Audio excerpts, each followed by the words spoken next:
Right. Hello.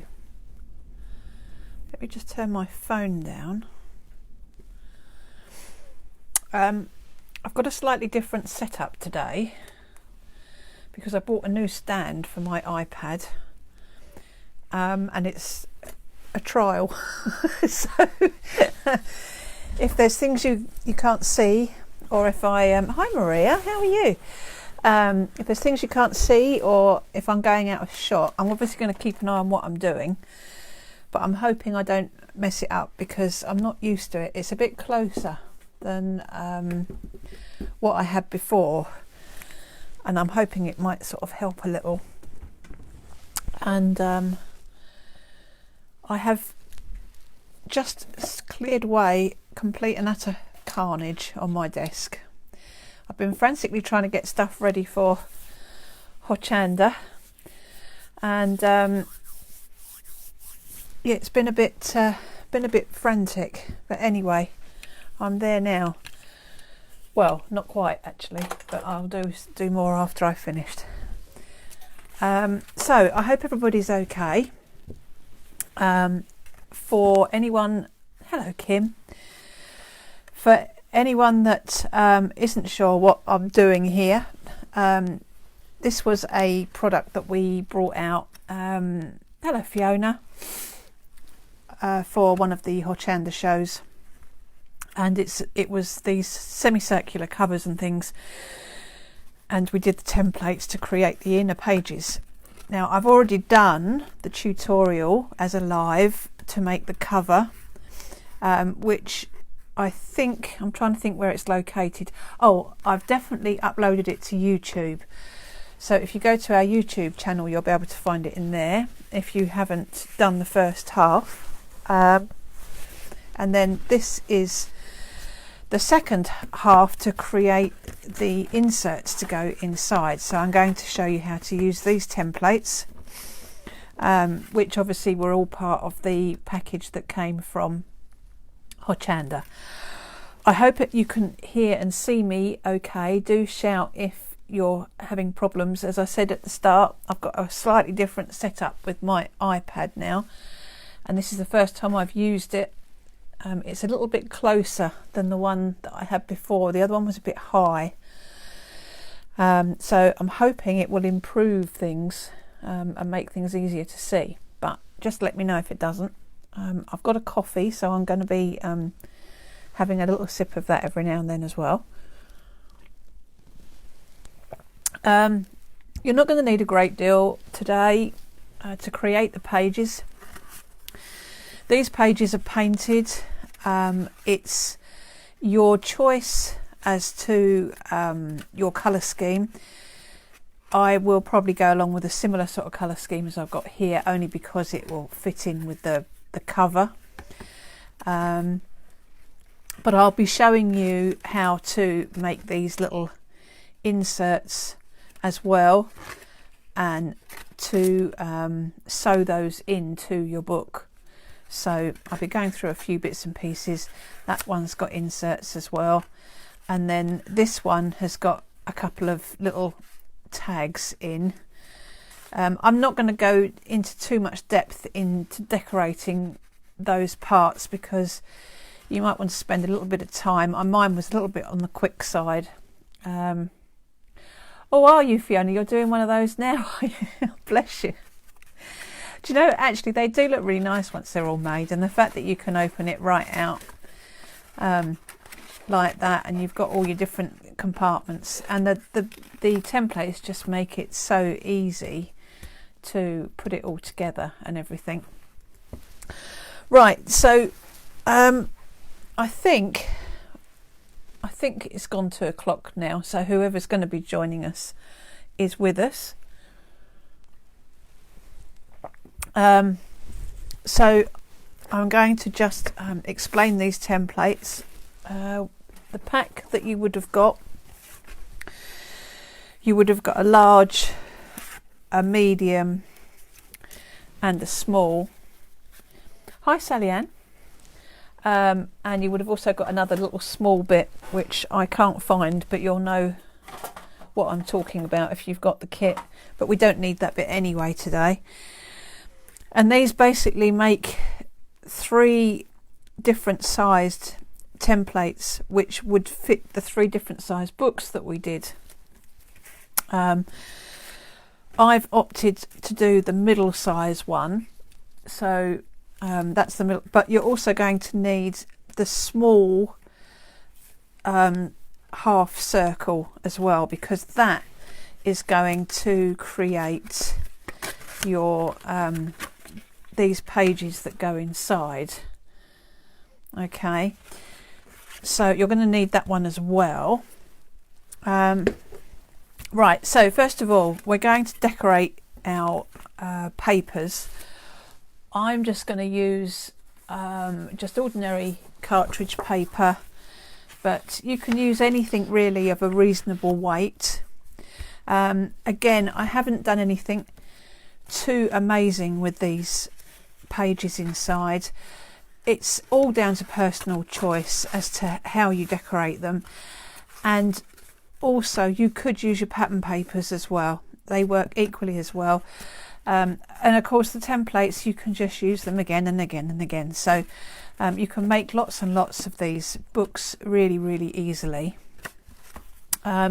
So what I'll do is, first of all, is we'll just get a bit of paint out. We're going to need some paint, and we're going to need a brayer.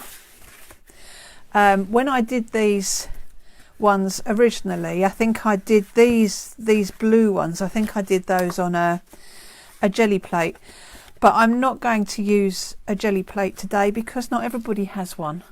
So, oh hi Margaret, that's all right, we haven't really got started yet. Not everybody has a jelly plate, so I thought it would be a little bit unfair to use something that you know, you won't potentially have. But there is nothing wrong with you using a jelly plate to decorate your papers. That's entirely up to you. Right, now we're not going to actually cut anything out yet. We're going to just splash some paint onto the paper first. So let me just get some paint.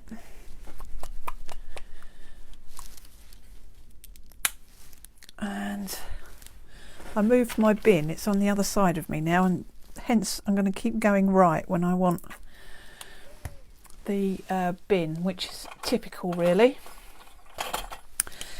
Get a brayer and a brush, which I'm going to just dry off, as I was doing so many things this morning trying to get stuff ready for tomorrow.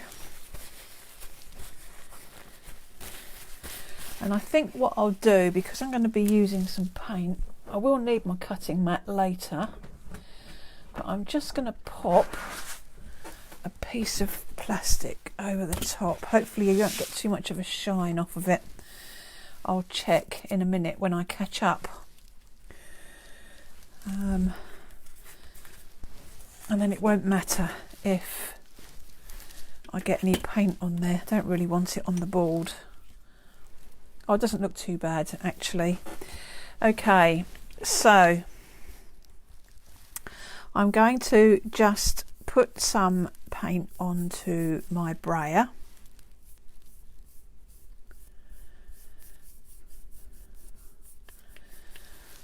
Like that. And the whole idea is to be loose with this. You don't want to be too opaque with your coverage. It's really just to splash a little bit of colour down, and it's quite nice to have some of the white shining through. But you can see the potential here. If you wanted to use your jelly plates and things, you could make all sorts of wonderful prints to use. Now we're going to need a few sheets. But what I'll do first of all is I'll just get one done so you can see how it all goes together. And the reason why I'm going to do that is because it will probably take me a while to do all the pages, and you don't really want to sit and watch me paint every single one before you get to see how it's put all together. You might have other things you need to do with your day.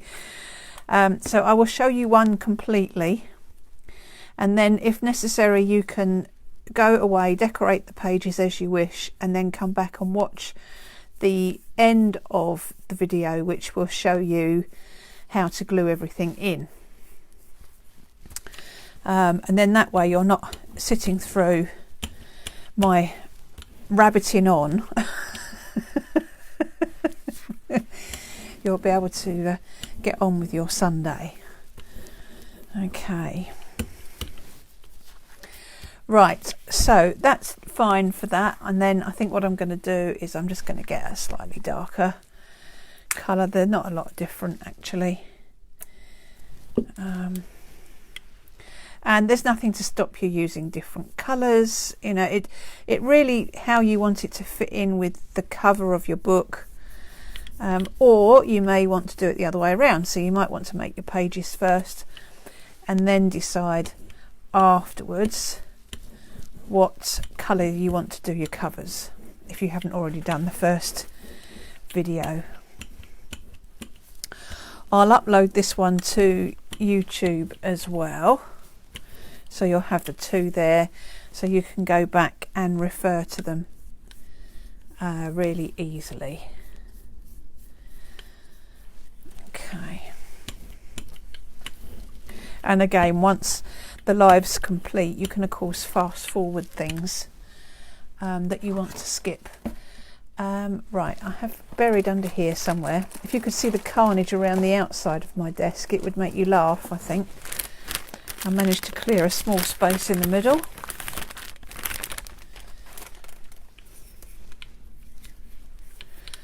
Right, I'm just going to give that a bit of a clean.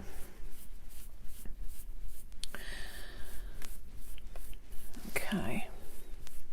Now, when you're decorating your pages, the piece that goes at the top here, which is the bit you're going to use, I'll show you the template. You're going to use that template to cut that one out. Oh, you're watching on a big TV, Liz. Oh my word. That's quite a scary thought, really. When you're doing these top bits, you don't need to decorate both sides of your pages because you can barely see, to be honest, down the back there. But when you're doing the bit that goes on the bottom, which is this one, you will need to do both sides of your pages, because you'll see as that folds up, you're going to see both sides. All right, so bear that in mind. Okay. Right, so what I'm going to do now is I'm just going to grab a stencil. It doesn't matter which stencil actually. I had a pile of them here, and because I've tidied up I don't know where they are now. So once I've cut the pages out, I'm going to use a stencil. So first of all, we're just going to cut one of the top bits out here. So you literally, as you do with all our templates, it is just a case of drawing round them. I'll go round in a pen, only so you'll be able to see better, but when you do it you probably want to go round in pencil, because then you can rub out any lines. You have got this central, let me just get that out of the way actually for a minute. See, this is where I'm not used to working in a smaller space because the camera's closer. Let me get that out of the way and then I can move over a bit.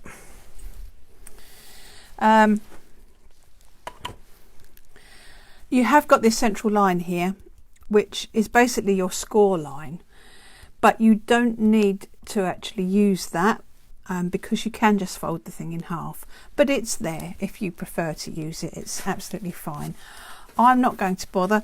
You see, you've quite simply got your semicircle there, and now I need some scissors, which there they are. I'm just going to cut that out. Obviously I'm going to cut within the black line because I don't actually want that showing. You can use a craft knife for this.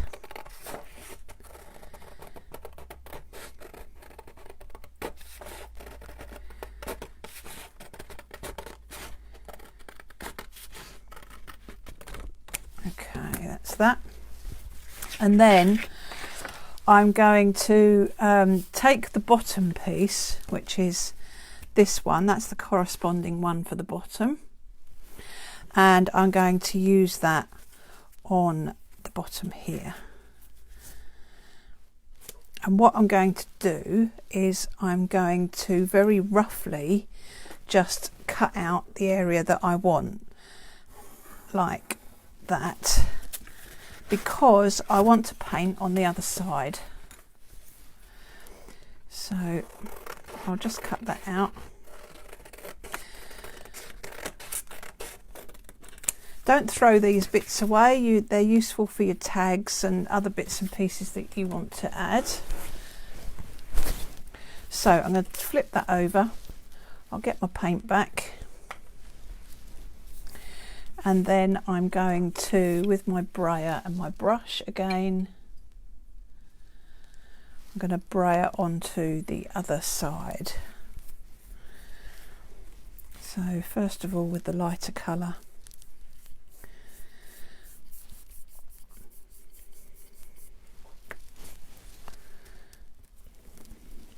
Like that.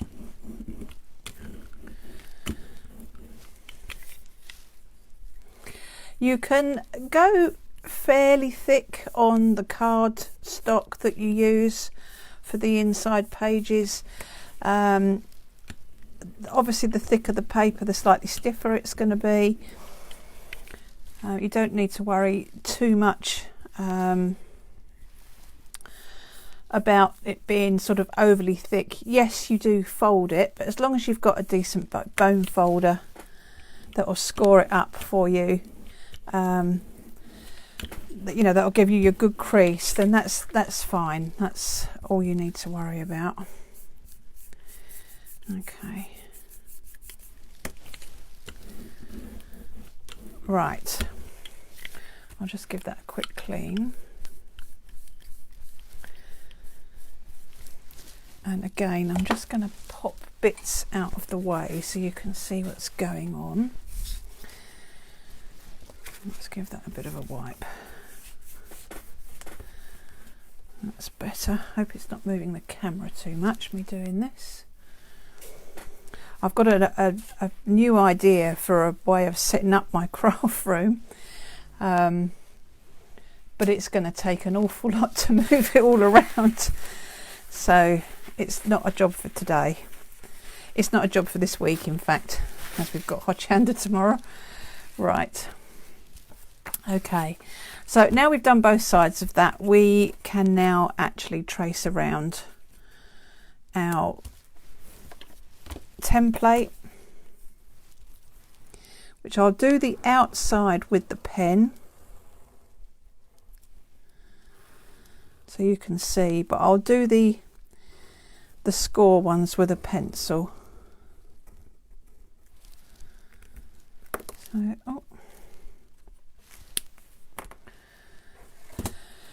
again, you don't need to score the middle one. It is just there in case you want it, but you just fold it in half as before. It's literally the whole thing will fold in half, so it's really easy. I'll just cut this out like that.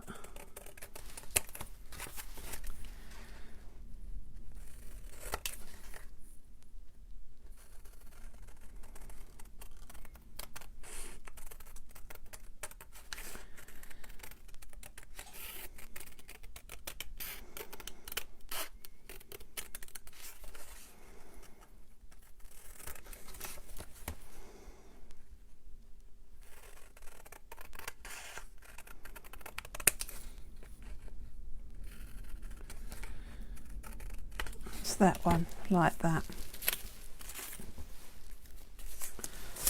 Put it in the bin. Okay, Now these bits these two bits here, they're the tabs that are going to stick to the top bit. Okay, once you've folded those in, you can literally fold that in half, like, not like that at all. I've done that completely skew with. Let's do that again. That's better. And then when you've got your bone folder, which I had here earlier and I've lost it. That's the trouble when you organise your desk and then you can't find anything. It was right there. Now it's gone. Never mind. I can use the edge of this. It'll probably show up in a minute.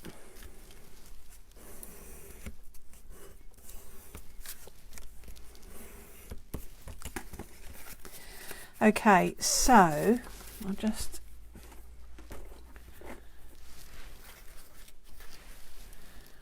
see where we are and make sure that you can see me okay. Aha, there it is. It was around somewhere. Right. So you should end up with something like that. So you've got your tabs pointing upwards and then your fold points up. So you're actually folding them different ways. Those two are folded up and then that's folded in half like that. Okay. We can open that back out. This one just gets folded in half.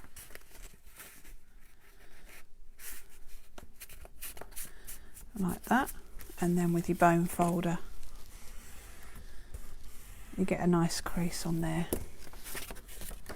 And just so you can see where this is going, those two tabs glue onto the back of that, like that, so you don't actually see any of the parts. They're all hidden behind.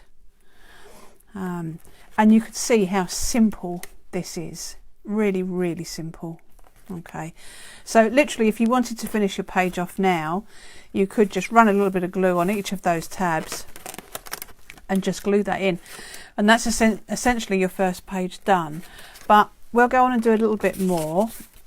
So I'm going to get that stencil that I had, and then I want my paint back, so I'll pop that there. Might need probably a bit of a darker colour. Let's see what else I've got here to hand. I'll get a bit of that one.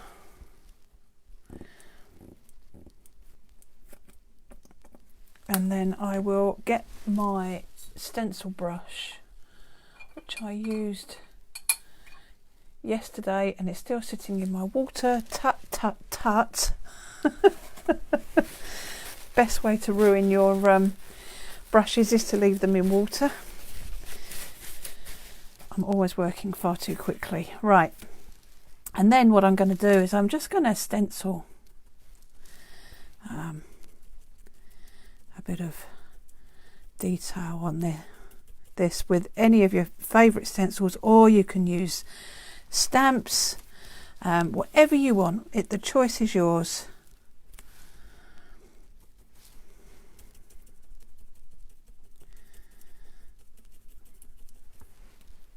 Now bear in mind that we will be putting this piece on the inside. Okay, so don't get too obsessed with anything on the middle there, because you're not going to see it.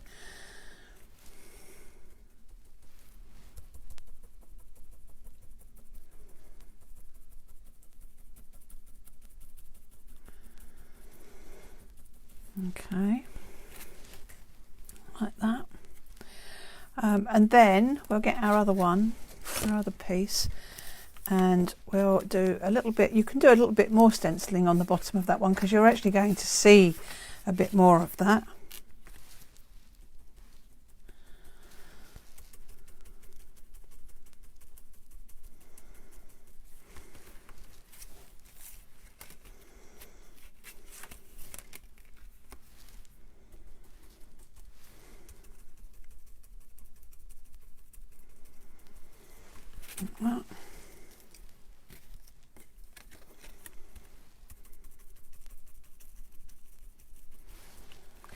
And then I'm just going to give that a quick blast because I want to turn it over and just put a bit of stenciling on the other side.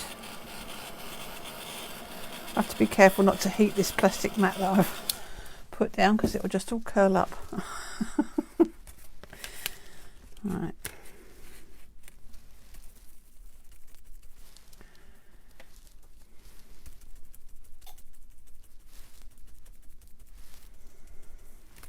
Okay, that's that.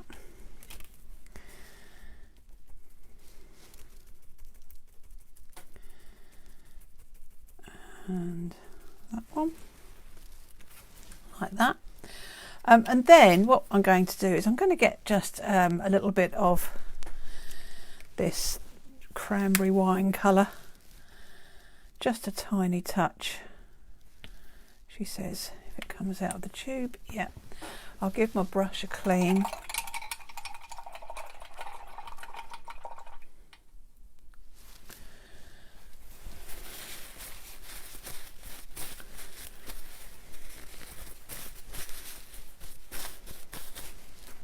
That.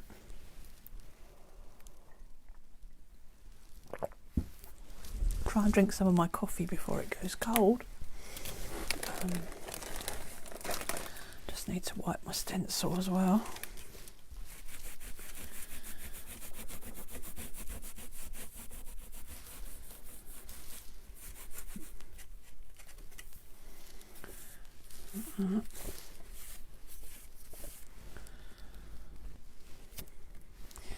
Okay, and then I'm just going to just put a little bit of stenciling, not a lot, with this contrasting colour.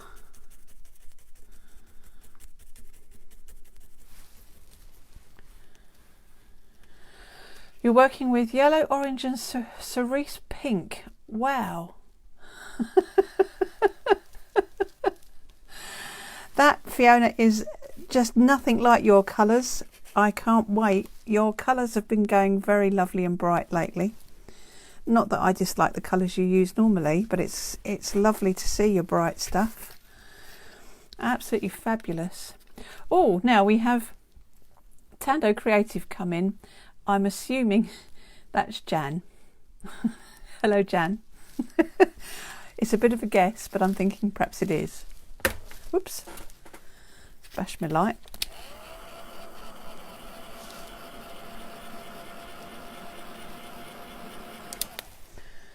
Okay, so I'm going to flip that over and we're going to do a little bit more over here.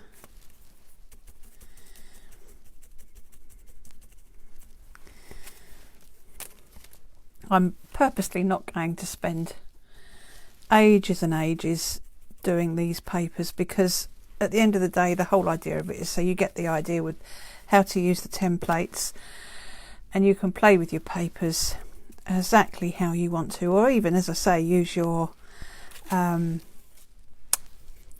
papers that you've got. Bearing in mind, if you're using pattern papers, this bottom one you're going to see both sides, so you'd either want to cut two pieces and glue them together back to back, or you want to use double-sided papers.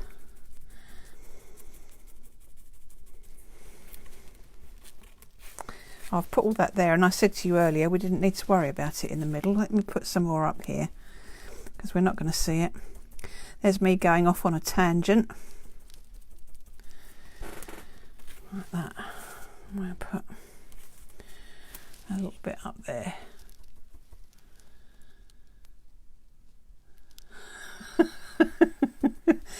I'm pretty sure it must be Jan. Oh no, it's Celia. Oh, hello Celia. Yeah, just see your just yeah, hello Celia. It's funny actually because if you're an admin on the Tando Creative page, then quite often you don't realise that you're actually commenting as Tando Creative. I've done it many times. And actually, the way Facebook keeps changing things, sometimes I can't find how to change it because they do tend to change what happens. They tweak things. It's like I set up an event today for Tuesday's tag, and now it asks you right at the beginning now if it's a class, and if you say yes, then it gives you a box where you can type in what people need. Well, it never had that before. And now it has. I mean, it's very useful, don't get me wrong, but I can't keep up with it. They keep changing it. They must have a whole department of people that just are there to just change all these things. Oh, you can't find out how to change it either, Celia. I know, it's yeah, no good asking me. That's all I can say. Right, I'm just going to get a bit of distress ink, and a fabulous thing that Fiona does, which I don't, is she actually velcros her sponge to the bottom. And when I saw her do that, I thought to myself, I need to do that, because I now can't find my box of little sponges, which is silly. This is because I've cleared up and I've put them down somewhere and I don't know where I've put them, which is a bit silly, isn't it? So what we're going to do when I do eventually find a sponge of some form is we're going to go round the edge very lightly with some distress ink. Let's try the edge of that. This is terrible.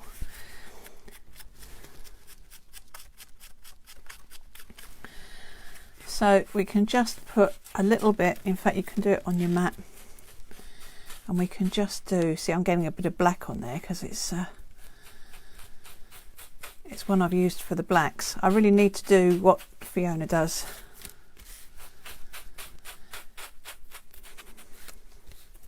I have a million things I need to do. My to-do list is ridiculously long and I have no time at the minute, but never mind. Right, okay, so you can edge your pages like that, and then we can stick this together with this here. But we're not going to do that yet, because if you're going to put a page or something inside, especially if you're doing these, it's much easier if you do those first before you actually glue your pages together. Okay, the blue ones, however, I'm just doing one pocket like this, so you can actually glue your page together before you put that in, because you're only fiddling around with one pocket. Whereas if you've got your little pages to put in, it's a bit, you've got to try and sew it, so it all gets a little bit awkward and everything. So as we're only going to put one thing in, we can now glue this together. You can use whatever ink suits the card that you're using. So I normally use a wet glue anyway, because I like to have the manoeuvrability. But you can use double-sided tape, your red liner tape. That's absolutely fine as well. So you're going to run a bit of glue along your tabs like that, and then this piece is going to sit in there like that, and you're going to push your tabs up till they just grip. Okay, and then make sure that you've got it lined up on the ends there. I just need to move that along a little fraction, not a lot, just to get that lined up. And then you can then fold it all in like this and really push your tabs down, and if necessary you can get yourself a bulldog clip and just pop that on there like that. And then obviously depending on the glue that you're using, If you're using red liner tape, it's obviously going to stick straight away. You won't get any give if you need to move things around, but it will stick straight away. So obviously that needs a little bit of time just to go off. Not long at all. Aha. See, while I was talking to you then, I was frantically looking around for my sponges and I've just spotted them. So I'll leave those there. Right. Okay, so that is your first page. And then what we can do now is we can create this piece in here that's going to go inside. All right. So what you need is not this one, which is the one that you were using, but the one the next size down, which I have here. There it is. Put those back over there actually. So you can see when you cut a piece out from that one, that's going to make a nice little pocket in there like that. All right, so we then go back to our cartridge paper. Move things out the way a little bit. So, oh.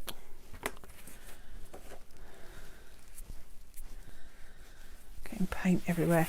I really am struggling to get used to this smaller area, but I'm hoping that people can see better. I can raise it up. It's one of these ones with these kind of flexible arms, so I can raise it up, but the whole point of getting it was so I could be a little bit closer so you'd see better. Right, so I'm now going to do more of a burgundy sort of red colour for the pocket. So we'll get our paint back there, and then our brayer, and this time I'm going to start off with a little bit of red, so I'll pop some red on there.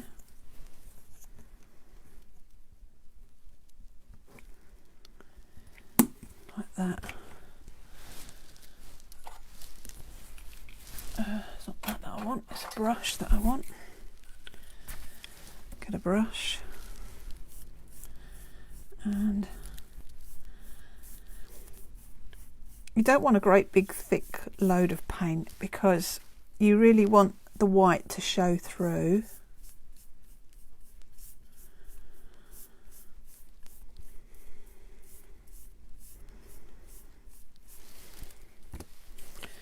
And we're going to just brayer that on. Don't be too precious about it. You're cutting your templates out of there.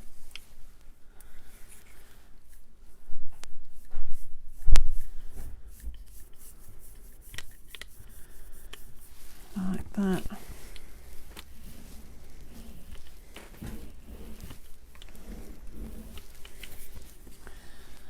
We'll put a little bit more on.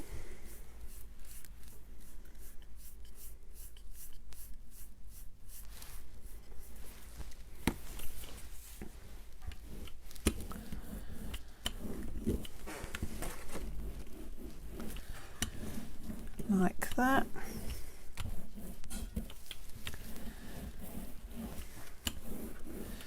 And then I'm going to switch to a bit of the burgundy.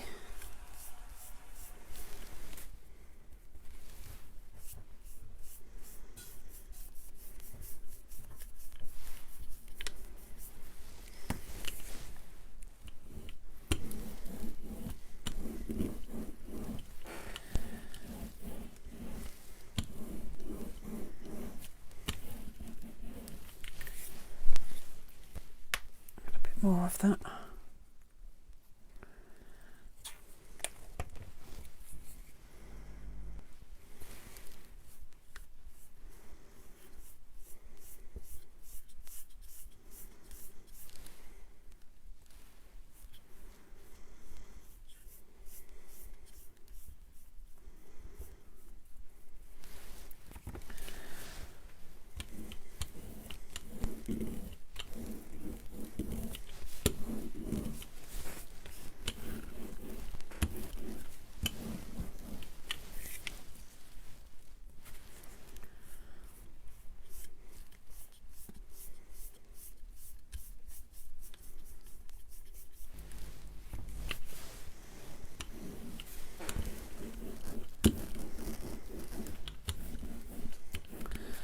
Okay.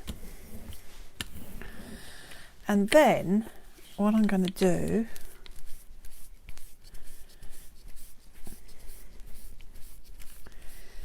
clean that off is I'm going to get myself quite a largish round brush.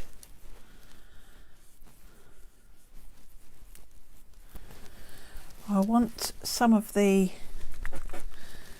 darker turquoisey colour first of all, which I'm running out of,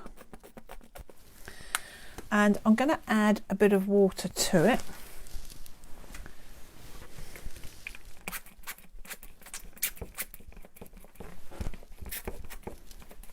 I needed to top that up, I think, before I started.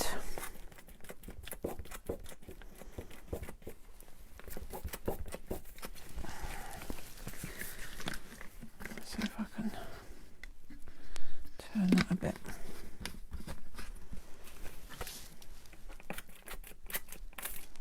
That's better. And then you want to load your brush up. Get yourself another brush. And we're going to tap some splatters on there. Like that.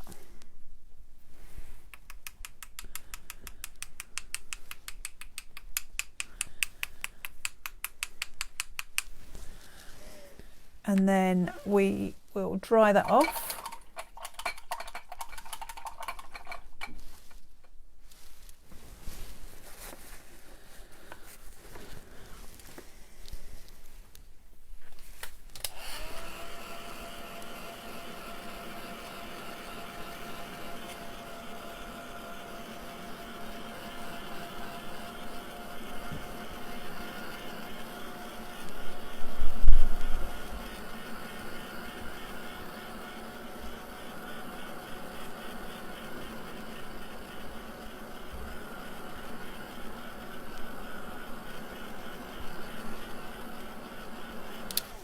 Like that, and then I'm going to get some of the burgundy,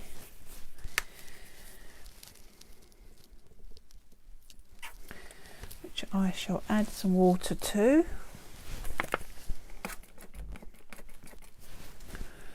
Definitely needed to fill this up before I started.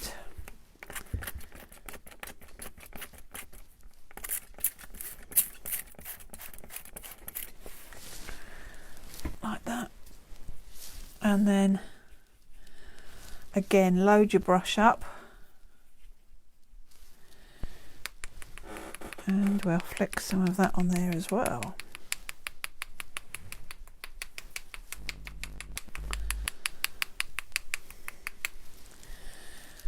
Okay, we'll dry this off.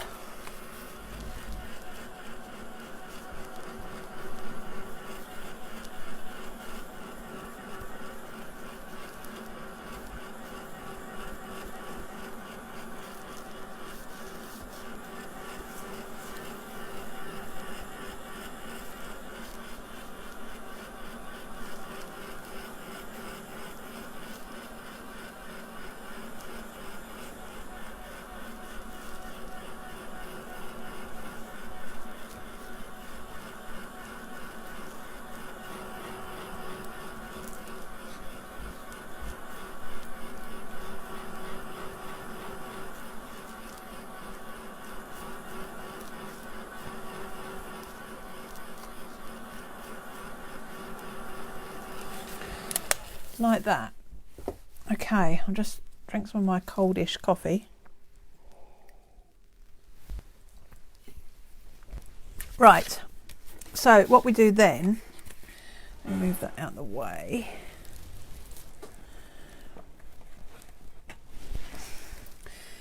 is we take our small one, just covered it up. Not at all organised today, it's dreadful really. Now where you've got these lines in your artwork, it doesn't matter anyway, but you can soon avoid those when you cut your pieces out. So I'll just draw around this one like that, and then we'll cut that out.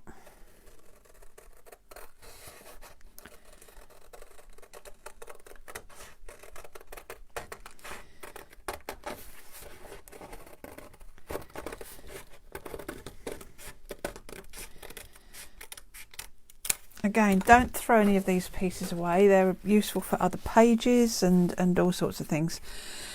We can fold that in half like that.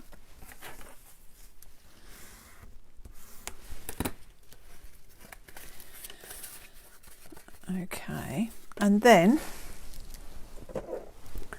I'll get my sponges that I was trying to find earlier. Get one which is roughly the colour that I want this time, rather than nothing like it. That'll do. And then I shall do aged mahogany, and I'm just going to go around the edge with this.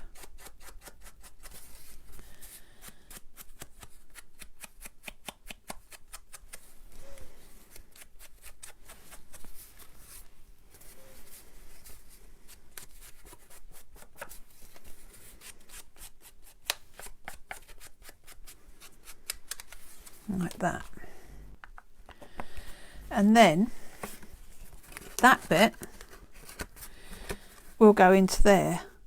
Now when you glue that in, one, you want to make sure that your crease lines match up, so that will crease together, and also you only want to put glue along the bottom there. Okay, so we shall do that. Again, you can use wet glue, red liner tape, really doesn't matter, whatever you use most of. And then we can just pop that in there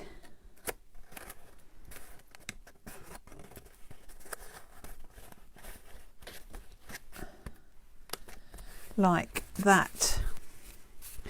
So that's your first innard done.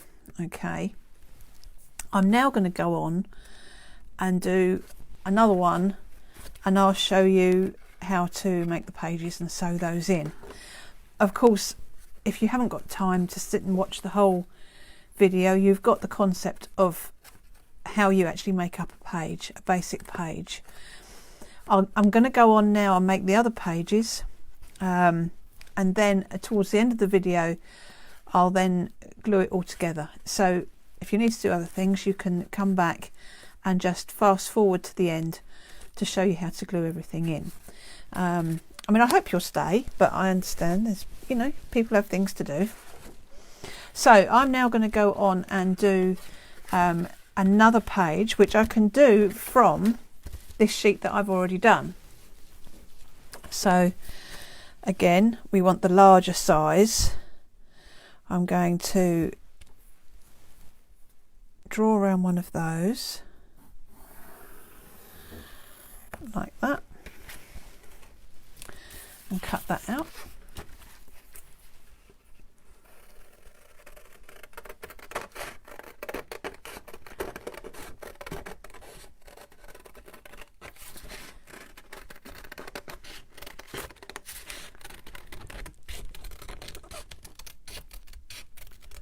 Like that.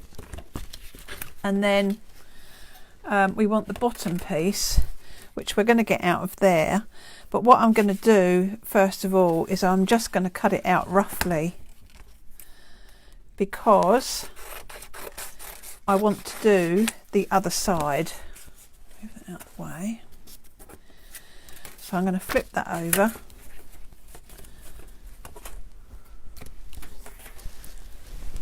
Bring my paint back in.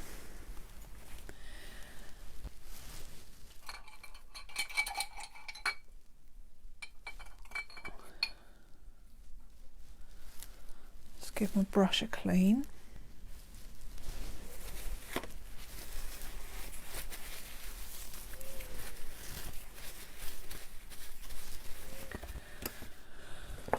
So I'll go with the red first.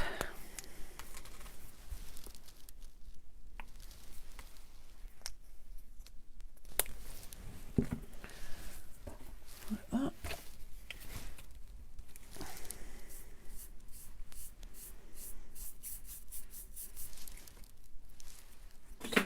Oops.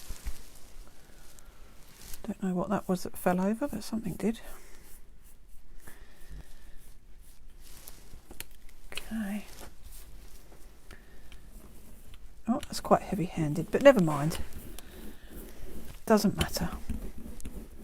That's where you've got a little bit too much paint on your brayer. That's what causes that.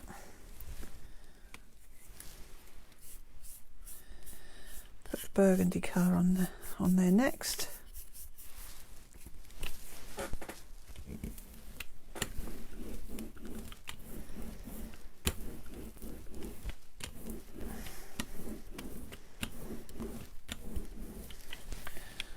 Probably do a little bit more of that.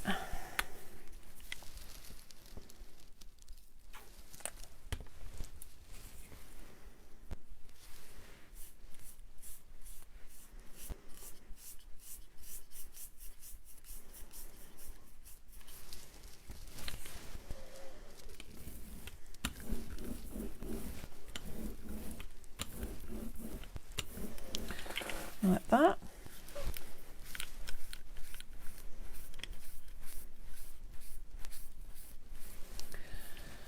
And then, as before, get your round brush, your large round brush,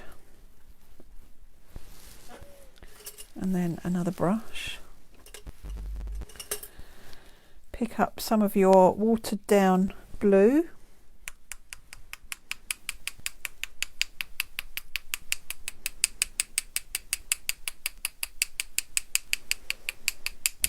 Like that.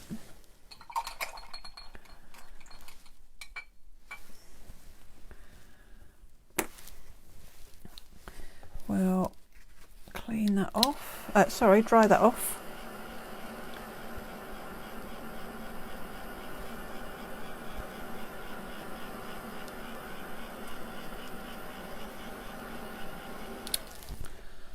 Like that. And then you want to do the same again, but with your burgundy colour.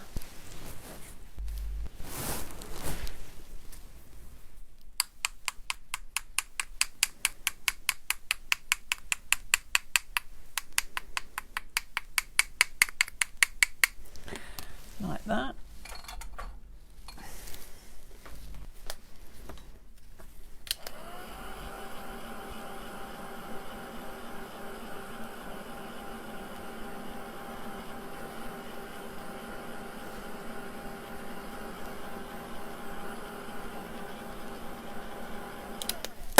Oops, I keep crashing into my light.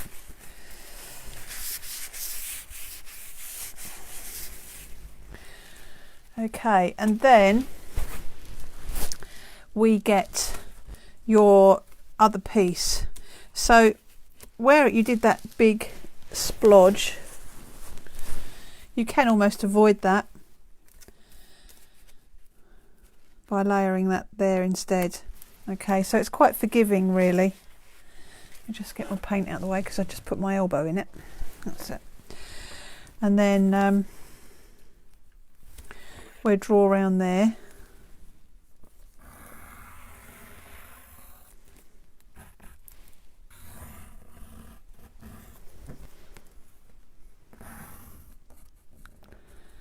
And you do need to just highlight those ones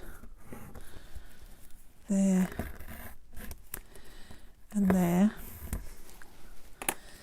and then we'll cut those out.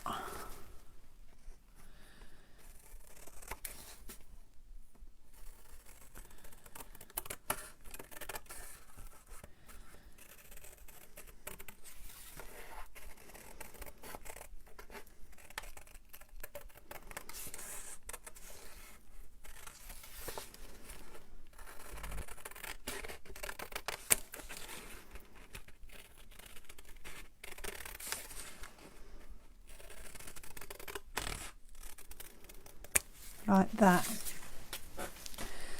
And then those lines obviously are your fold lines. Now obviously at this point you can decide which way round you want it to go.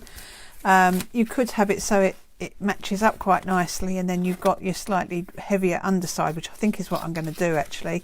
So we need to turn those up, those two, like that. And then we fold that in half, like that. Or you can use your score lines. They're there to use if you want to. It's whatever you prefer.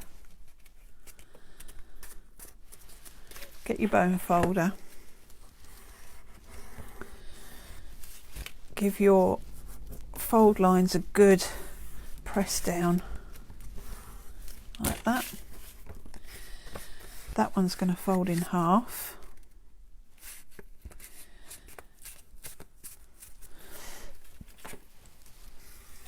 Like that. And then you can see that will glue in to that, and that would create your second page. But don't glue it in yet, okay, because what we want to do is we want to create these little pages in here. All right, so move that out of the way. We're going to get another piece of paper, and this time, in fact I'll get a cleaner one than that. I did bring a few over. This time I'm actually going to cut them out first. So you need the size down, which I've put somewhere. Oh, there it is. And you want to try and get as many out of the sheet as you can. So if I put one there like that.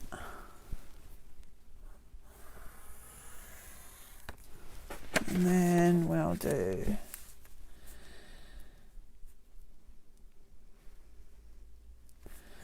that one like that. We can do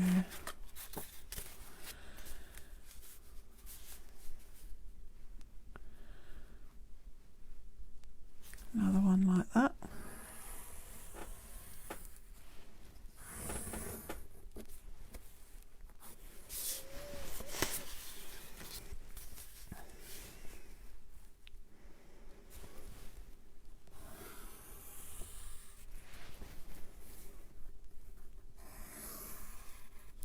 Like that, and we should hopefully get one more, yeah, in there.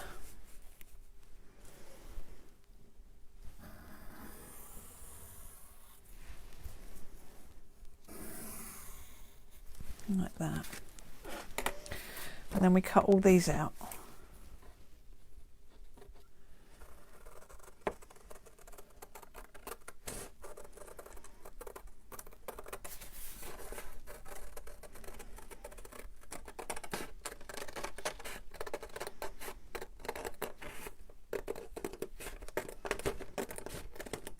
Now obviously when you're doing yours you don't have to do such heavy lines, you can do them nice and light so you barely notice your pencil lines when you cut it out. I'm just doing them extra heavy so you can see. I was doing them with a pen but it's wandered off like everything else seems to have done today.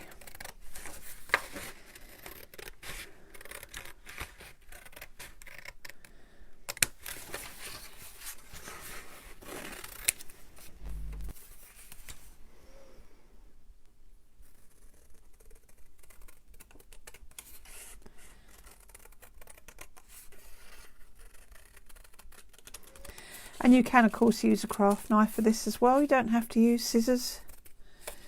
I find these fairly straightforward shapes easier to cut out with scissors myself.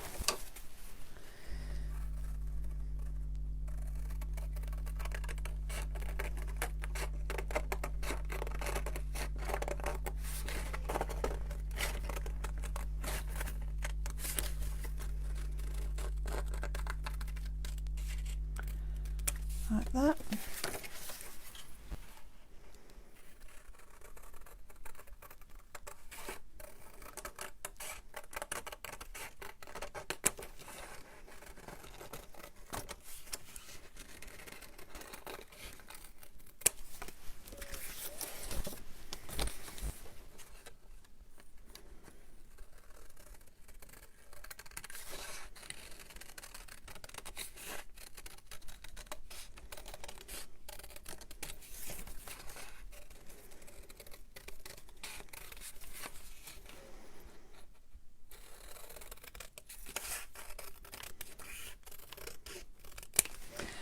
Okay, so now what I'm going to do is I'm going to get my distress ink. I'm going to get a blue one, and I'm going to try and find a blue sponge that's bluish.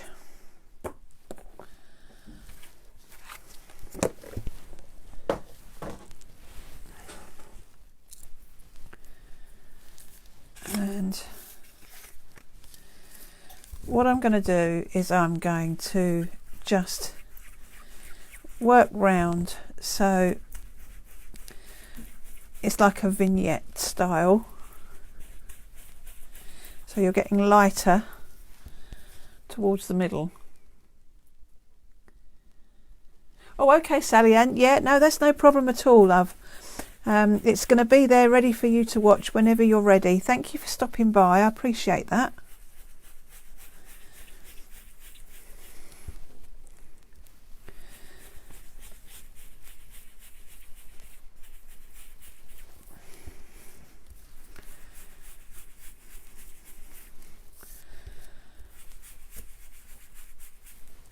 And again, you've got your choice now when you do your own on what you want to do with your decoration. You can still use your double-sided papers. You can just put in plain paper as your pages if you want to. You can stamp images. You can stencil. You can use music paper or book paper. You can cut out little bits of fabric. There's so many things that you can do. So am I, Fiona, funnily enough. I'm using distress inks a lot more than I did. Right, so I'm just going to throw a little bit of water at this. So I'm going to spray a little bit in my hand. Just clap your hands over the top. Like that, or if you want a bit more of a spray, you can spritz directly on. It depends what you want. And then just give that a bit of a dry. Yeah, I'm with you there, Fiona. I'm just using them so much more now. They literally sat in the cupboard for a long time. And I think what's actually revived my use of them is seeing some of the techniques that we're doing on a Tuesday on the tags, which are using the technique, which are using the distress inks, and I think it's reignited my passion for them. If you want to be a little bit more, you can spray a little bit more if you like, whatever you want. And that will give you a bit more of a mottled effect than just clapping your hands over. So you can do as much or as little as you like. I've got a little bit of paint on that, so let's get rid of that.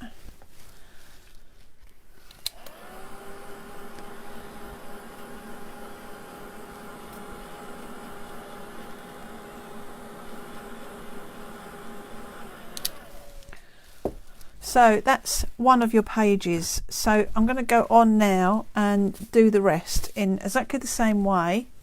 If you're playing along, obviously you'll need me to do that so you can keep up with me. But if you're not, you obviously might find it a little bit tedious, so I will chit chat away If anybody's got any questions, do fire away and I will do my best to answer them for you.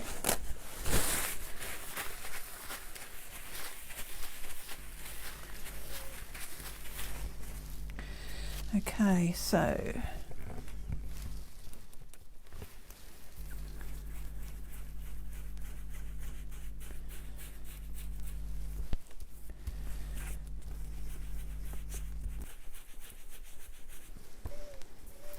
I've yet to use the Distress Oxides, Fiona. I've not used those yet. I've got some. Well, I've got them to sell. I haven't actually pinched any for myself yet. But I'm just loving all the things that people are doing with the Distress inks. So I'm inclined to keep using those at the minute.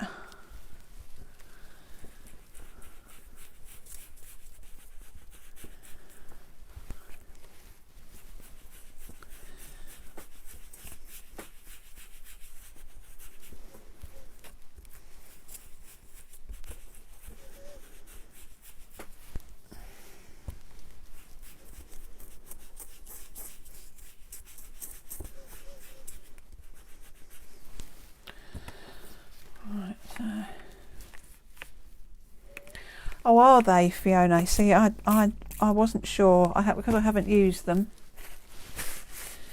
Oh, you can get nice effects with water drips. Oh, okay. Yeah, I need to go and dig some out of the shop actually, and have a bit of a play, I think.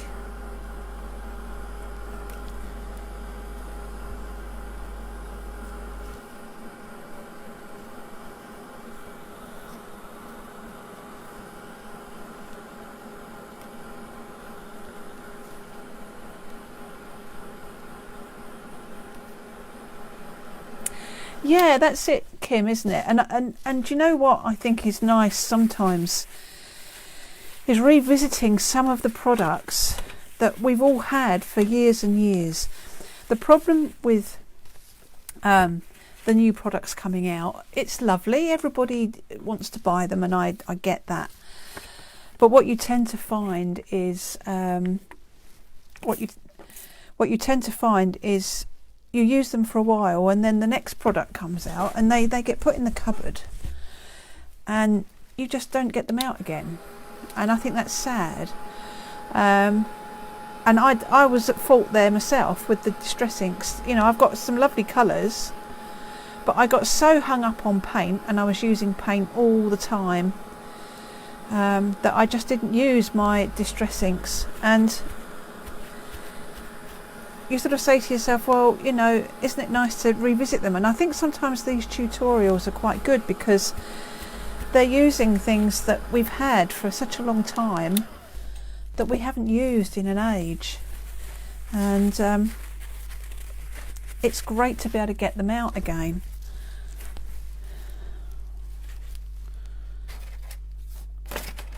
I did a page a minute ago and I've put it somewhere. I remember picking it up. My brain is not functioning at all well today. I really don't know what's going on in my head. Put that one there. It's just ridiculous. I had it a minute ago. Never mind, it will turn up. Okay. I need to apologise as well for the late event that I put up for this Tuesday's tag. I've been so busy this week just gone that I didn't get a chance to actually prep a tag, but obviously you may have seen it go up now, ready for Tuesday, where I do a little bit of a pitted rust technique, which works particularly well with greyboard. I think I've listed on there that I'm using an extender, and an extender is what you would normally mix with acrylic paint to make it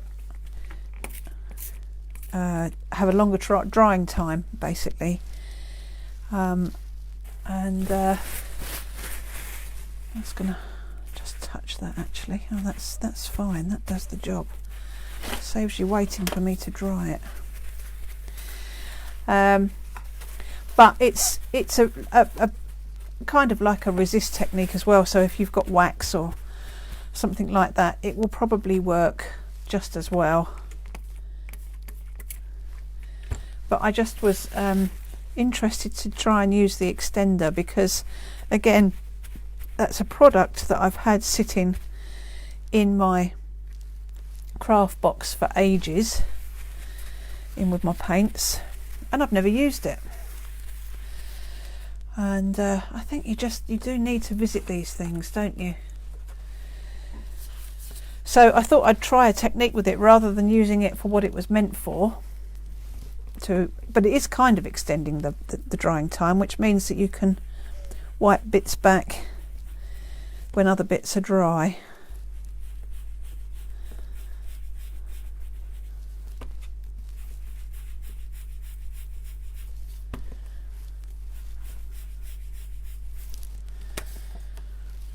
Over.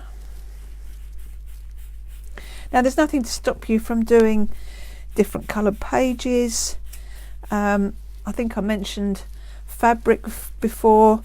You can certainly make fabric pages to go inside these. Don't have to be paper.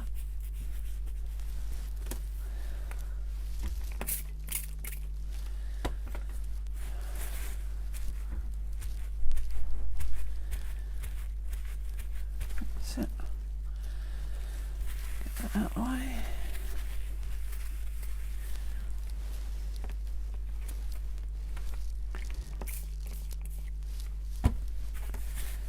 This is much quicker than drying it with a heat gun. That's it. And then there's one more, and then I can show you how to sew them in.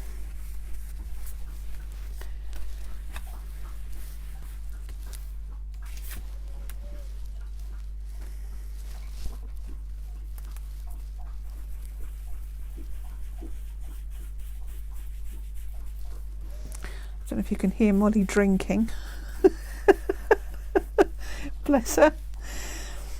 She's been out in the garden, so she's probably a bit warm.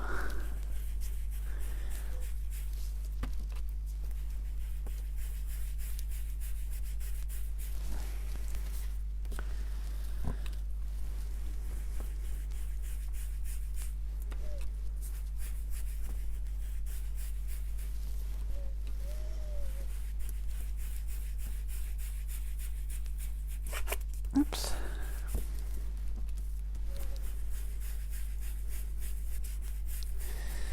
That's it.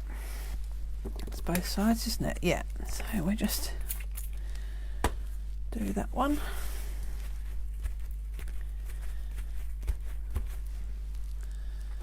It's so easy and quick with these distress inks just to get that lovely mottled look to your pages.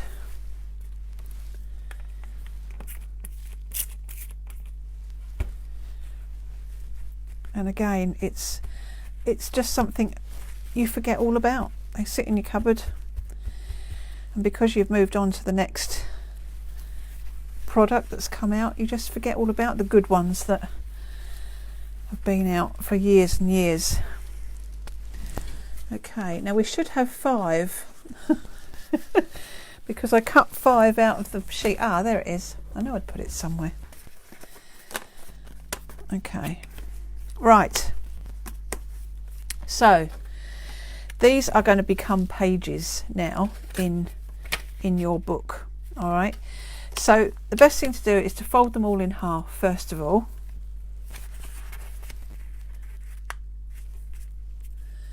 and use your bone folder to get that good crease down there.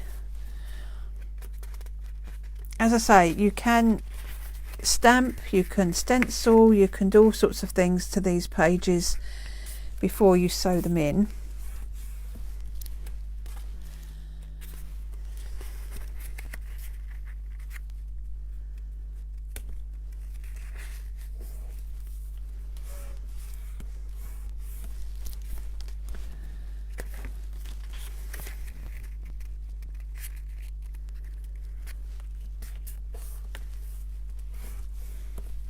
Okay, nearly there.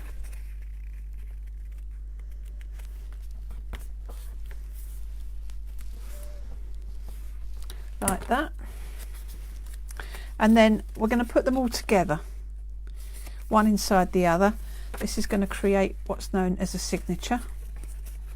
So if you know anything about bookbinding, you'll know about signatures. But basically, when you do bookbinding, pages are put into groups and they're folded in half together like that, and each one is called a signature. And then the idea of it is we're going to sew that in between those two bits there. So first of all, we need to make some holes. Now, it's not a lot of page really. I think I did on my other one 3 holes. It's probably good to do at least 3, but unless you're doing a big piece, you don't need to do more than that really.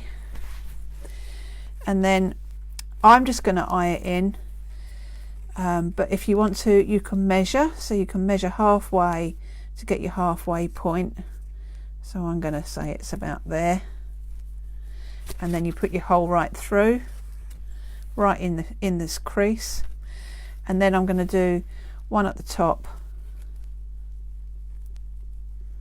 like that, and then one at the bottom like that. I think I need to move over a bit. I must keep an eye on, you must shout if I'm going out of shot. I'll move over this way a little bit. And then what we can do is you can nestle that in between those, into that piece there.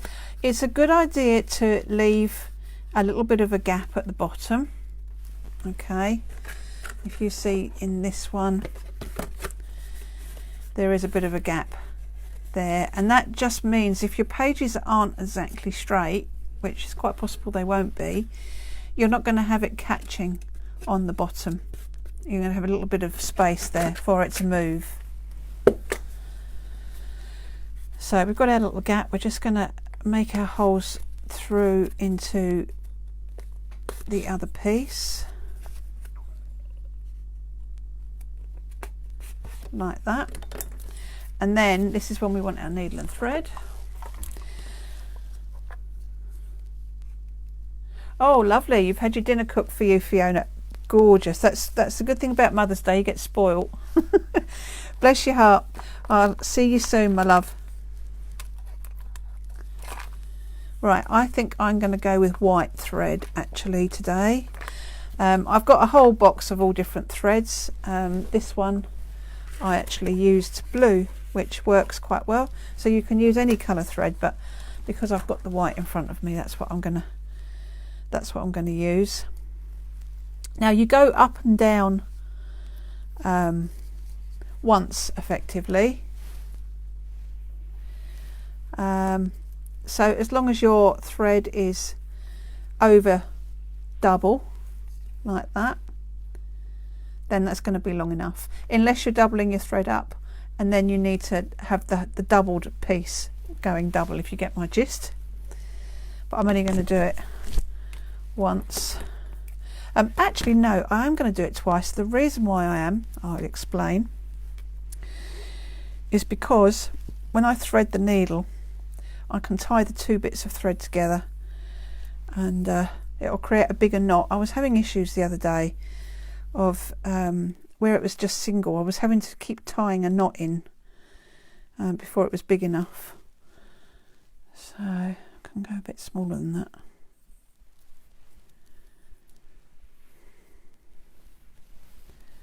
So that's going to be enough like that.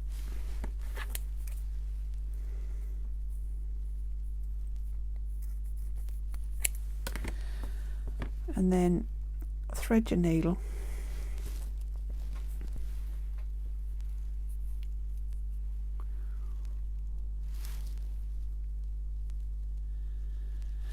For this Doreen, I have 5 little pages in there, and the reason why there's 5 is because I managed to get 5 out of an A4 sheet.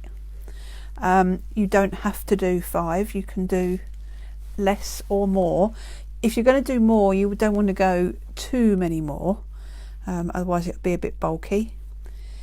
But I just did it because it was practical to get 5 out of an A4 sheet.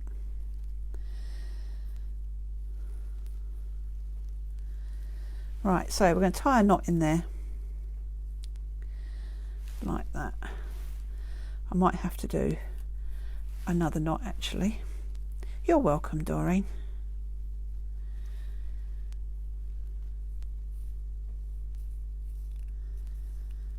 Like that, just to make that knot a bit bigger.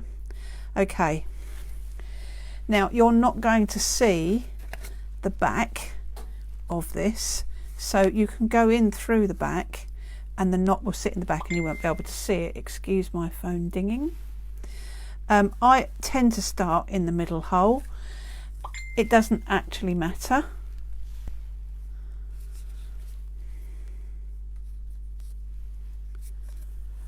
So you go through the back and then you go up or down, either way, doesn't matter. So you come out at the top and then you go back through the middle there, like that.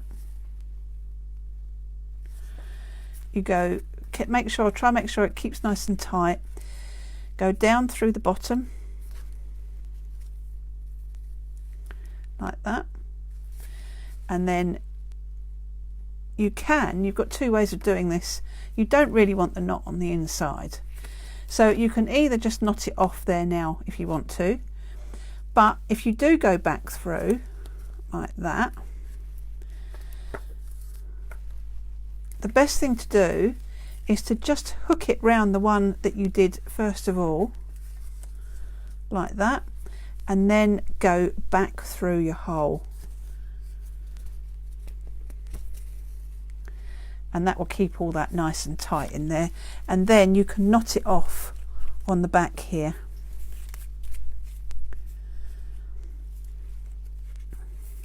Try and make sure it's knots up nice and tight like that. You can do as many knots as you like because you have got a little bit of leeway out the back of your pages and it's not going to notice. That's it. And then we'll just trim that off like that. Right, so that is your little signature sewn in, and then what we can do is we can now glue that into the bottom there, like that, like we did with the first one. So I'm going to put a layer of glue.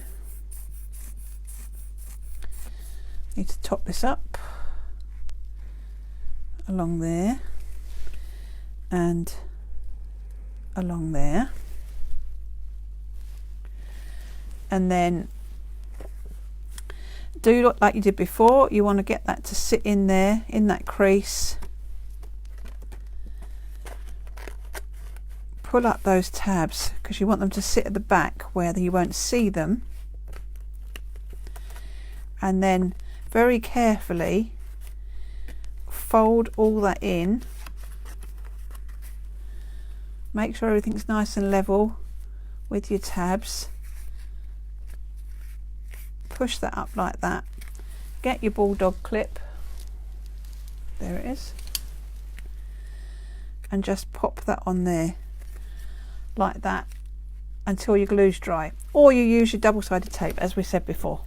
Okay, and that is your second page done. So basically I'm going to repeat the whole process now because we want 4 pages. If you want a recap, by all means stick with me. Be nice if some of you did rather than me talk to myself, but if you want to come back later just to see how I finish off, that is no problem whatsoever. Okay, right, So we're going to go back to our pages, and I'm going to speed up the process a little. We know we're going to need, let's think, oh, we're only going to need a couple of sheets, I think, aren't we? Oh, but then we've got the pages, haven't we? So we probably need a couple of sheets of blue. Yeah, okay, that's fine. Right.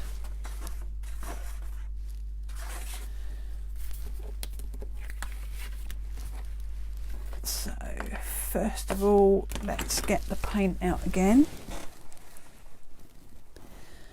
And I think what I'm going to do, because that looks like a muddy mess now, I'm going to throw that away and I'm going to start afresh. Oh, you're staying, Kim. Oh, that's good. That's good to know. You need to flatten your pages before you sew them in. Yeah, that's the thing. When you use paints and stuff, and inks and things, it can curl them up a bit. But when they're completely dry, they should flatten out quite well. Right, so let's get another little mat and some paint. A bit of that paint.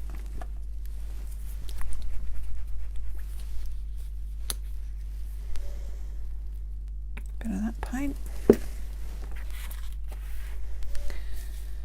And then brayer and a brush. That one I think is best.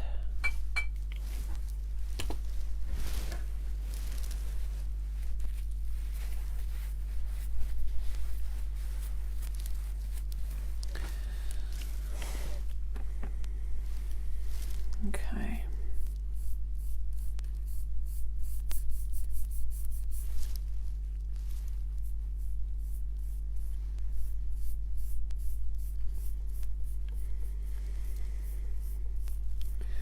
Okay, so off we go again.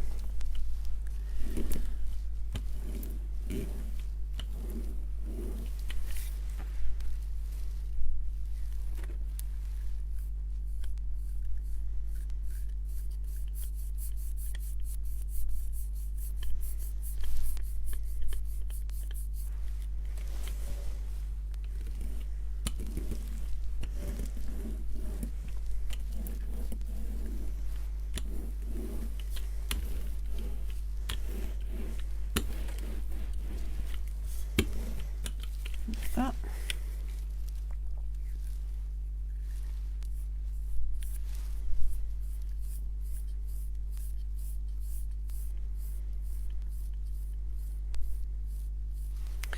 Oh, have you, Doreen? You've been prepping backgrounds for design team work. Do you know what? I love making backgrounds, and then that's where they sit because I just never know what to do from there on in.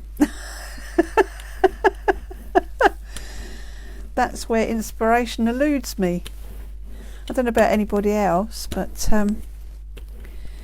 yeah, the background bit I love doing. It's the finishing off the rest of it that I just, my head can't cope with that.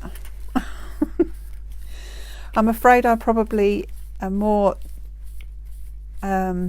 prone to do the original sort of drawing up of the design work rather than actually getting the paint out and decorating it. It's one of those things, isn't it?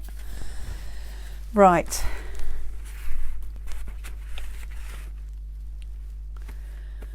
Oh, you've got loads of backgrounds as well, have you, Celia? Yeah, it is just one of those things.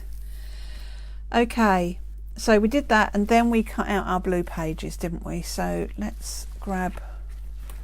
So we want that one, and we want that one.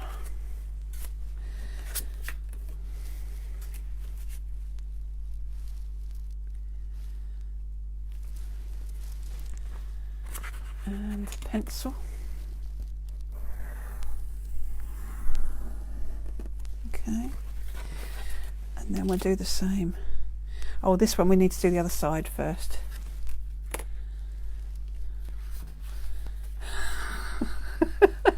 Now we've got now I think this is Jan, so we've got 2 Tando Creative Limiteds coming here now, and I reckon one is Celia and the other one is Jan, so I won't know who you are when you're talking.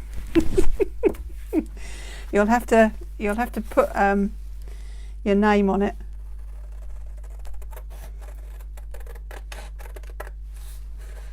The Terrible Twins, yeah, I guess so. Oh, Doreen, yes, brushos, interesting topic. Oh, you're gonna change yourself back. Okay. Yes, brushos, Doreen. Do you know what? I've got a set of brushos which I've just recently started playing with. I had never used them before, and I must admit I thought they were fabulous, but I need to practice with them because I think there's more to them than I've yet discovered. And I'm actually a member of a brusho group on Facebook, and they come out with the most amazing stuff, and I think I need to look more at what they're doing and how they do it. Okay. Oh, of course I haven't done the other side yet, but that's fine. That's not going to do us any harm at all. I shall just get my brayer out. Infusions. Now, I haven't used the infusions, Celia. The only reason why I haven't used them is because I've got all the brushos, and I sort of think to myself, do I really need to collect both lots? But yeah, you're right, they are more grungy, aren't they? Because they've got the walnut stain in them, haven't they? I think that's the thing about them, which I don't think you've got in the brushos.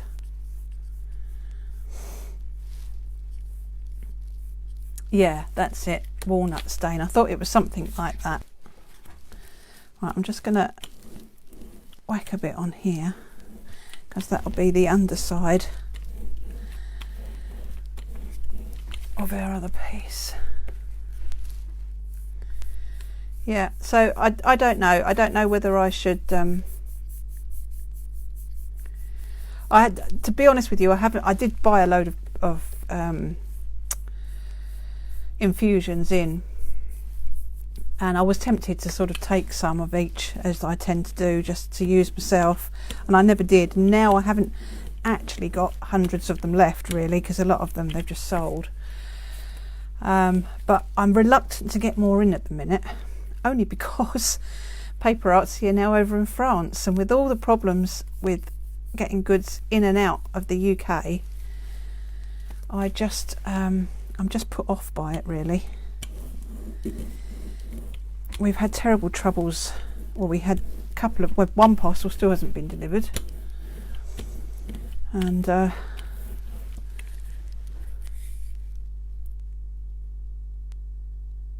okay, using them with perfume, Kim. Oh, I didn't know that. I'll have to look that person up. I won't try and pronounce her name, bless her. I can say Raquel. But no, I've not thought of using them with perfume.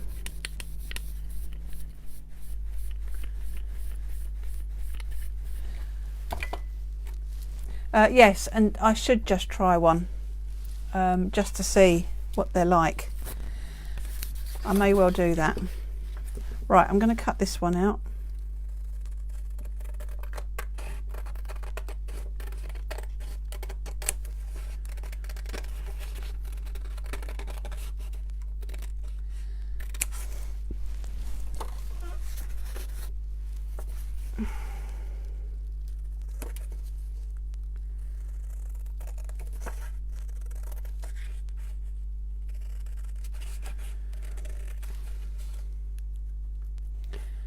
How am I? I'm okay, Jan, thank you. My brain's not quite engaged today. I keep losing things. Am I ready for tomorrow? No.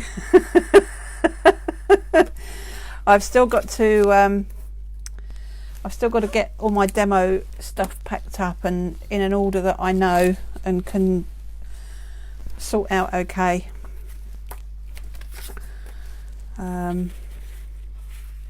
Oh, weekend brain, definitely. You know, it really, I don't know what it is, just lately. I think it's because I'm getting to the point where lockdown is driving me mad, I think. As it is with all of us, I'm sure. And I think we're finding that our routine is very samey at the moment. We're just doing the same old stuff day in, day out, and I think we need to be able to get out and about and be stimulated doing something else, you know, like going up to the beach for a walk and that kind of thing, which of course we're not allowed to do at the minute.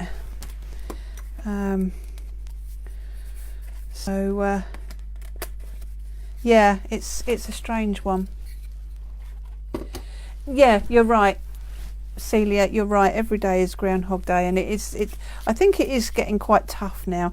And also, I think what's making it funnily, what's making it tougher is the fact that we know that it's all coming to an end. You know, we know that the lockdown is going to start to be eased, and I think we're kind of sort of like getting itchy feet now because we know some dates, whereas before it was all very much don't know when this is going to end.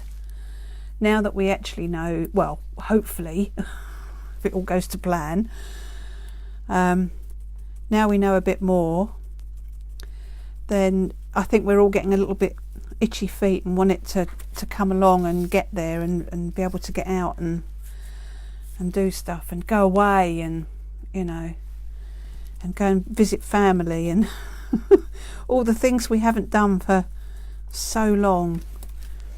But we've all done remarkably well to not go completely bonkers.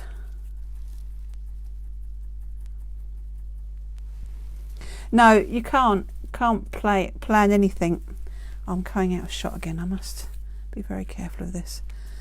No, you can't plan anything. I mean, we're certainly not planning any holidays or anything like that. Not that we went on any much before. Yeah, same here, Celia. We've got some lovely walks around here, and you know what? When before I was always working all the time. I didn't stop, and I never really got a chance to go out with many walks with Tony. Tony used to sort of do all the walking with Molly and everything else, and now I'm making sure that I go out every day with him every morning, and we've been going on some really lovely long walks. We went for a really long walk this morning, right the way through the village. We were gone for about an hour and 3/4, I suppose, and we walked right down into the village and right through and out the other end, and it was absolutely lovely. It really was absolutely lovely, and we're doing that a lot, and I think you need this to clear your brain, really. Yeah. Do you know what? The other thing that Tony and I have said, well, yeah, having a dog does help. I agree. Yeah, definitely gives you a reason to go out, because you have to go out every day anyway with them, or sometimes twice a day. I mean, we don't have to with Molly because our garden's a nice size, but she definitely needs one walk in the morning. But Tony and I were saying we're amazed really how the pair of us working together and living together, how we've actually managed to not kill each other through this lockdown, and we've got on really well, and I'm surprised. You know, although we've worked and lived together for a long time, we've always had other things as a release, like he would go off and watch his football team play, and he'd occasionally go out at the pub on his own. It wouldn't always be with me, and I would pop to the shops and, you know, things like that. And we had our time where we were separate. But for a year now, we've been doing the same thing, you know, getting up, working a little bit in the morning, and then, you know, doing the same routine, cooking dinner and everything else.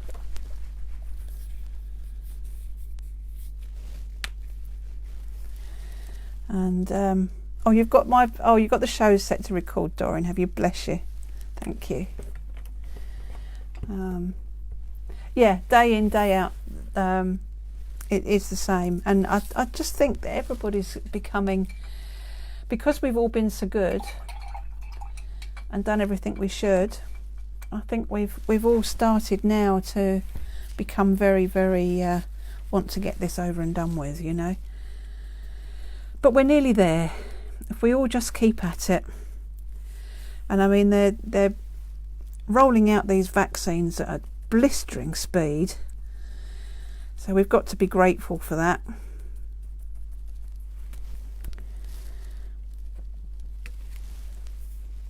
See, we don't even go to a supermarket, because I started to get the shopping delivered only because of the fact that I'm a little bit more vulnerable with my position, my situation.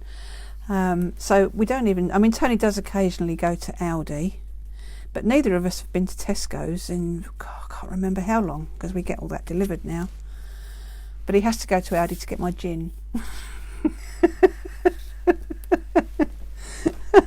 He seems to be going more frequently lately. Slightly worrying. And they do some really nice flavours, actually. Lots of choice. Oh, click and collect, Jan. Yeah, that's what I started off doing. And I had no problem with click and collect at all.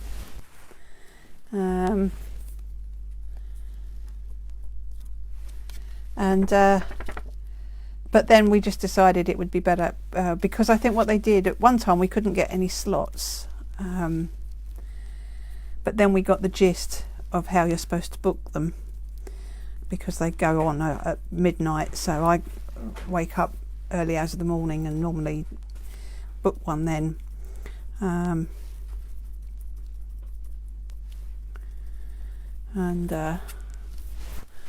Aldi chocolate. Never tried Aldi chocolate.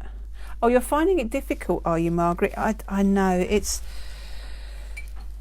you know, because Cliff's retired, you're now spending more time than you have ever done probably together. And I can imagine you've got no release. You can't get out anywhere and do anything. And yeah, it is difficult. It really is. And I do sympathise with anybody that is struggling with it. Jan, yeah, when are you going to do some live classes? Whenever you like. Yeah, always. I'm up for that, 100%. Or you get your beer deliveries from a couple of local breweries, Kim. Well, that sounds like a perfect idea. I like the sound of that. I'll have to find a local gin brewer. Right. So, where are we at? Okay. So, I've now prepped the other part of this one. Okay, that's all done as we did it before. I think I've done every bit. I've been gas bagging away. I think I've done it all. Haha, no, you don't need a supervisor, Jan. You'll be perfect. Let me know when you want to do one.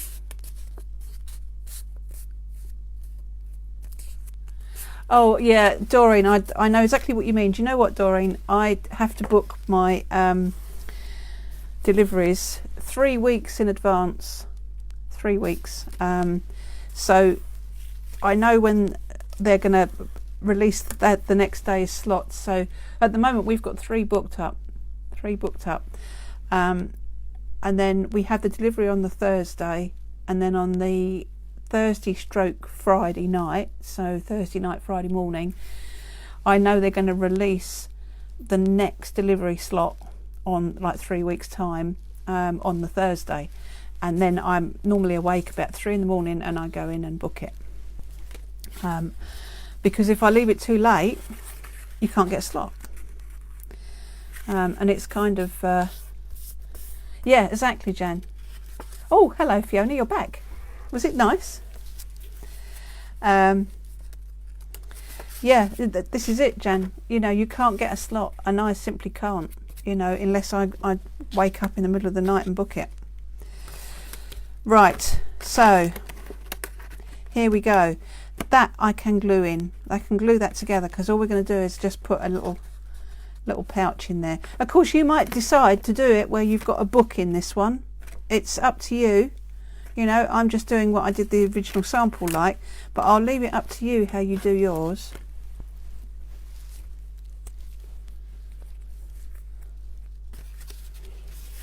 So Fiona, what did you have? Come on, give us a mouthful by mouthful breakdown of what you had.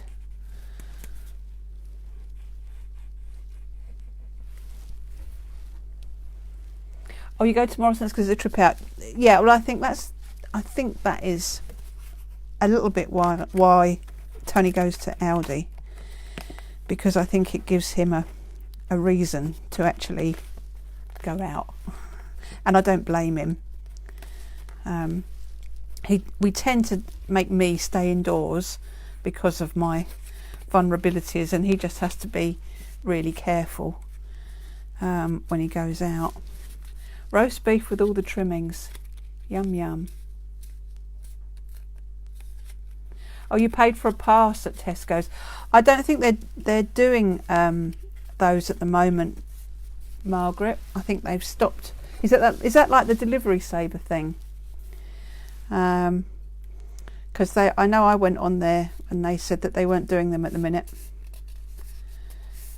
So, but once they start doing them again, I think I'll probably get the delivery saver thing. Oh, Morrison's delivery. Yeah, so we've got Morrison's in our local town. I've been there shopping, not for a whole week's shop, but I've never had sort of gone for a weekly. I suppose you just get used to the places you go, don't you, really? Right, so I now need to do the inner pocket for this. I don't think I've got any red anywhere, so I'm going to have to now get the paints out again.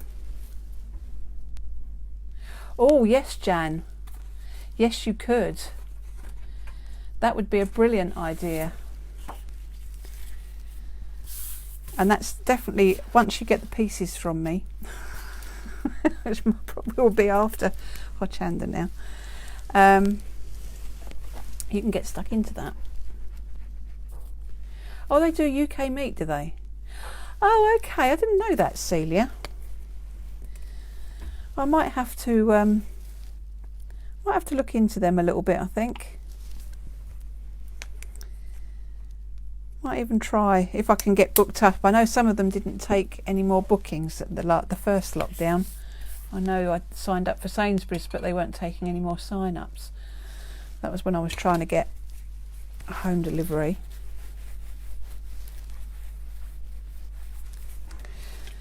Right. So we are back now to our burgundy pages.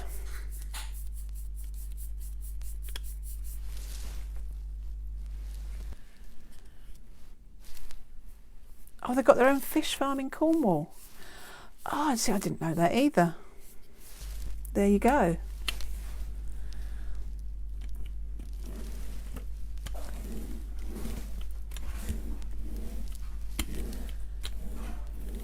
Right. Oh, hello, Steph.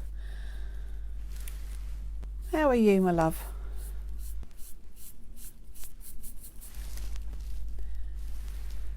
So back on the red. So this is going to be the last main page that we do.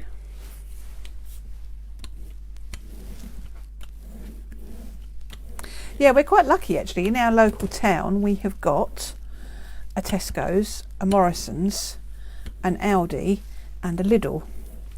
And then going out the other way towards Norwich, we've got a massive Sainsbury's. So we're quite lucky really for various supermarkets and things close to us. But I'm certainly finding that interesting what you said there, Celia, about the Morrison's doing a lot more support for the UK guys. I've always had a bit of a worry about what we import really. You never know whether the standards are the same, are you?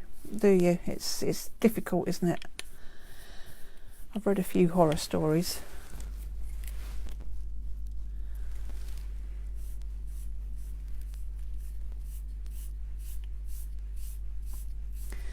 Okay,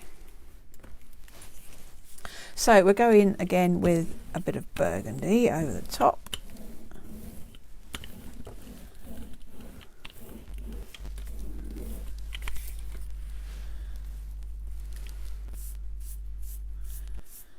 And a bit more.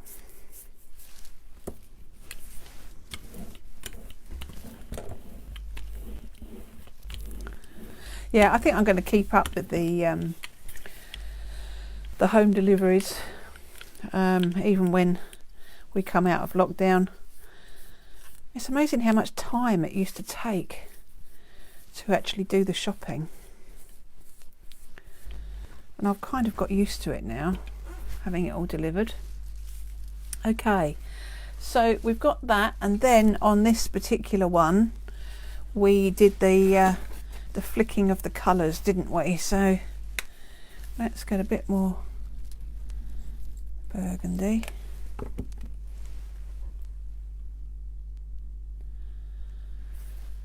Oh, do they, Kim? Now this I didn't know. I didn't know that they did all those different boxes. And the gin box, well, that certainly jumped out at me. So you've twisted my arm straight away there. Anything to try a few different gins.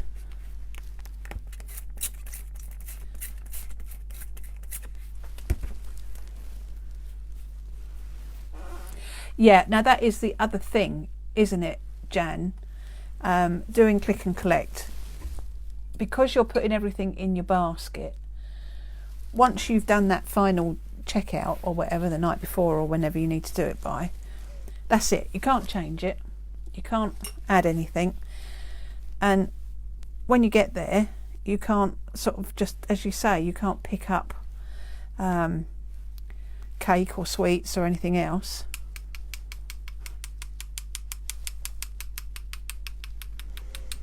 And I think that just makes all the difference.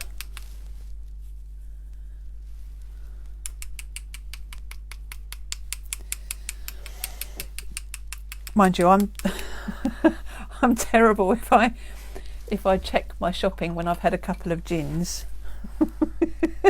because I might add things. And then when the shopping arrives, it's like, oh yes, I did, didn't I? That's nice.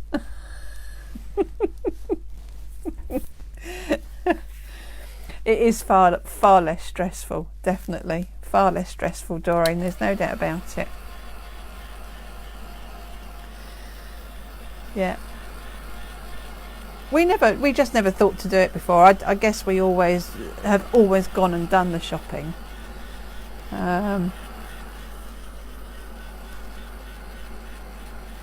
Oh, thank you, Kim. I will have a look at that link. That I'm really interested in. Absolutely.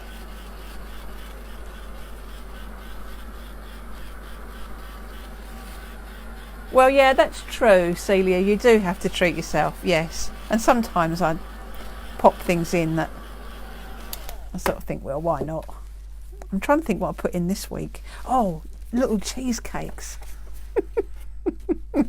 Just little tiny, you know, pots. There was only 3 of them, so Tony and I have got to argue over the 3rd one. But I just come across them, and I thought, you know, well, I'm just going to have to have them. Oh, actually, we had a couple, and funnily enough, well, they were nice. But I've made my own cheesecake before, which is a lot more healthy version, and actually, it was quite nice. Right, so I'm now going to do the turquoisey, so I need to add a bit of water to that one, like that, and then flick a bit of that on.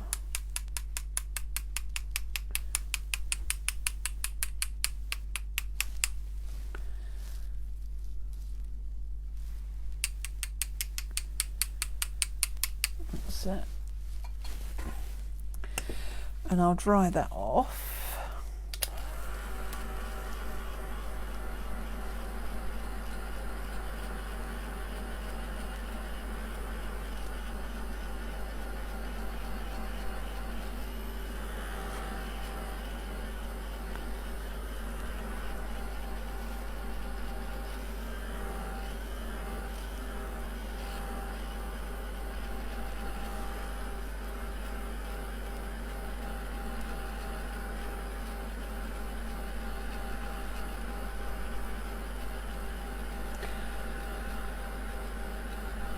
Okay, so I'm just reading your messages coming in.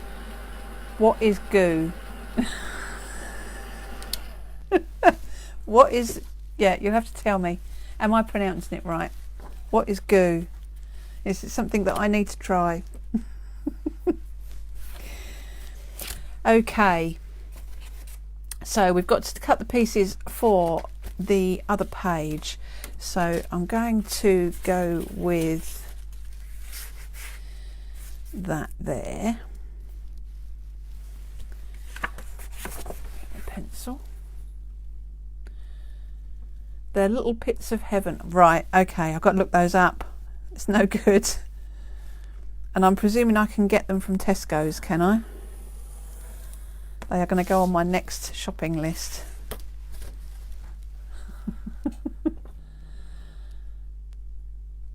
Oh, right, okay. Oh, my word, you see, now you're coming out with all the flavours. That's it. No, that's it. They're definitely going in the shopping basket next time. Are they loaded with calories? Am I going to regret eating one?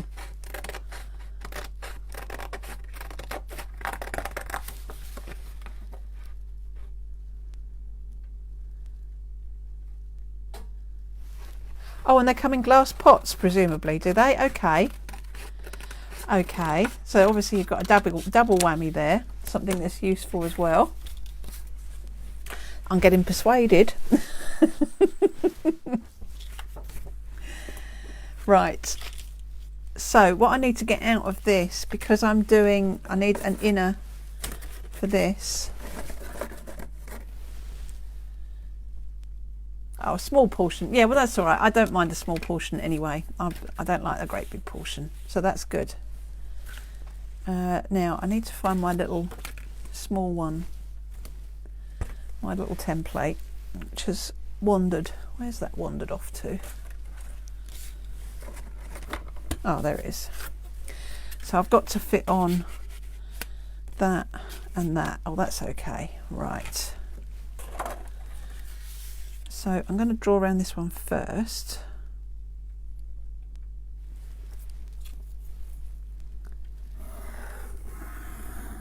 Like that.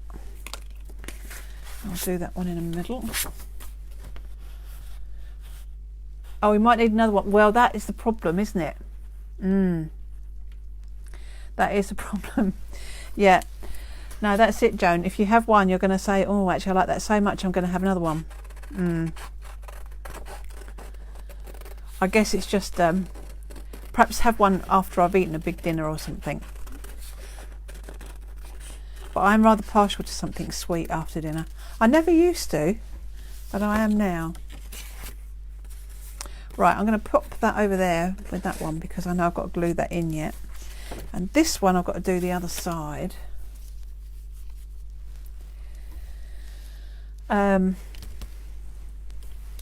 Okay. Paint. I'm doing red, aren't I? Yep. So let's get. I'll get a bit more red out. What's that?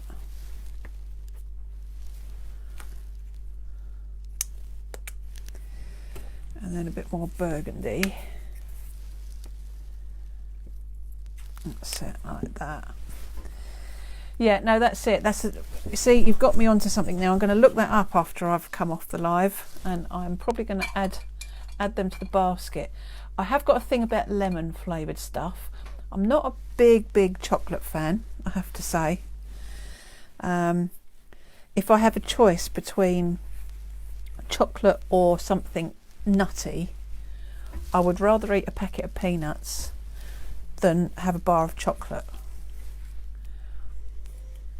But after dinner I do like to eat something small that's sweet. So I mean, we have yogurts quite a lot and I quite like yogurts. Oh, is it, Jan? Yeah, you see, I'm going to have to try, because I eat the lemon yogurts, the ones by, I'm trying to think who they're by. They're like the twin pot thing, so you've got the lemon in one bit and you've got the plain yogurt in the other.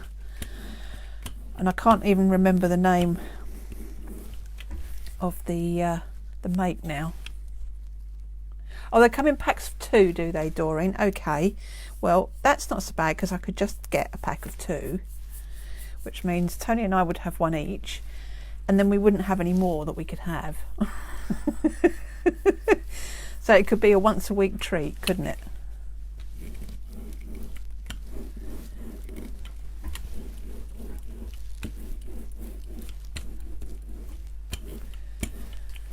Okay. That's it, Margaret. Yeah, Muller Light, that's the ones. Yeah, I love those yogurts. When I was doing Slimming World, they were really low. I think actually the corner pots are a little bit more, but they were really low in sins, so they were very popular.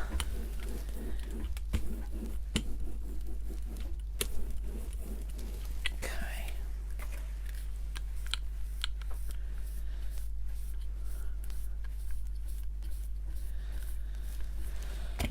Right, so that's that. Let's pop that in there. We want the round brush again, and we'll do a few more splats. Oh, okay, Jan, another link. That's what I like. I shall look that up at the end.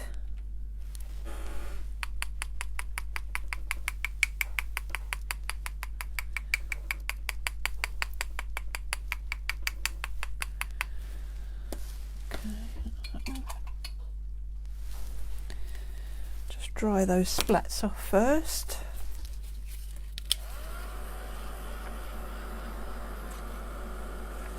See, this is the thing, isn't it? I mean, you see all these things and you don't know what they're like, but of course when somebody recommends something, you just think, oh, I'll give that a go. I'm probably going to get hooked now. I'll be blaming you lot for putting me in with all these puddings and things.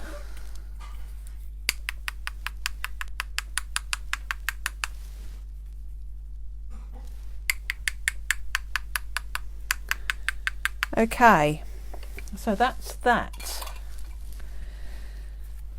Let's clean up the mess a little bit. We're getting there. So I shall dry that off, and then I can cut the bottom part of this page out.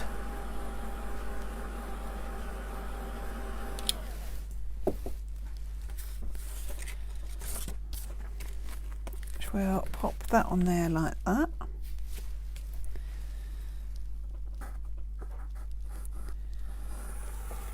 Draw around that.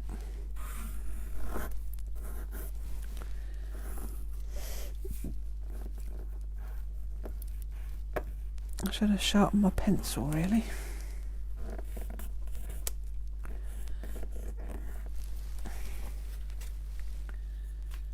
Oh, bread and butter pudding.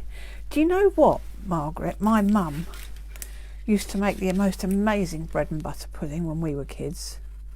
I used to love it, absolutely love it. I haven't had bread and butter pudding for years. It's probably the biggest contributory factor to blocked up arteries that you can imagine. But it was absolutely delicious.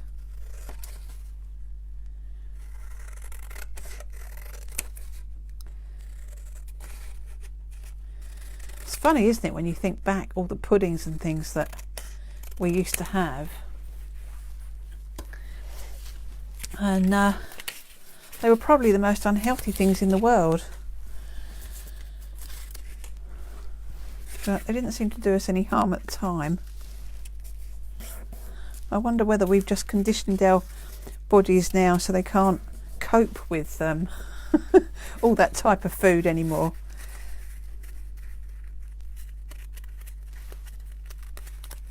Don't have it very often. No, well, it's probably not particularly good for you, Margaret, but I bet it's delicious. That's the thing, isn't it? A little bit of what you fancy never does anyone any harm, as they say.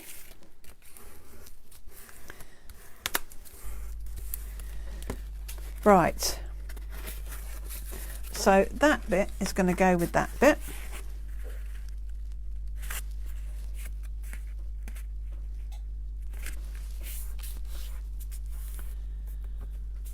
Oh, you got zero calorie ones, is there?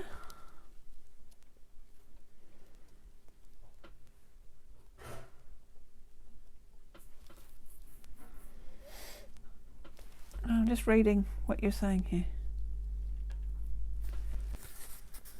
I think you think Slimming World is going to boom when things get back to normal. Do you know what? I was doing Slimming World just before we went into the first lockdown. And I was doing really well. I was losing a couple of pounds a week, and it was brilliant. And we went into lockdown, and I didn't lose any after that. But I will say I haven't actually put very much on, so just a couple of pounds here and there. So I'm not overly worried, which is good. But I know a lot of people have struggled because what else do? You just eat, don't you? Right. So going back to this.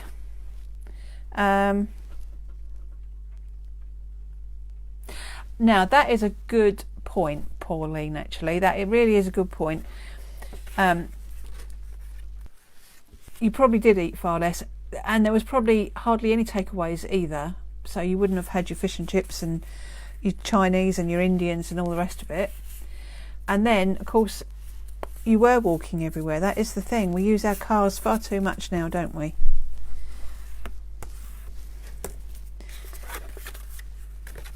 So that's the pocket that's going to go into there, like we did for the first one. Okay. And then we put just the strip of glue along the bottom, as we did before, like that. And that is going to glue into there, like that. So that is your 2 blue pages done. Those 2, they're both done.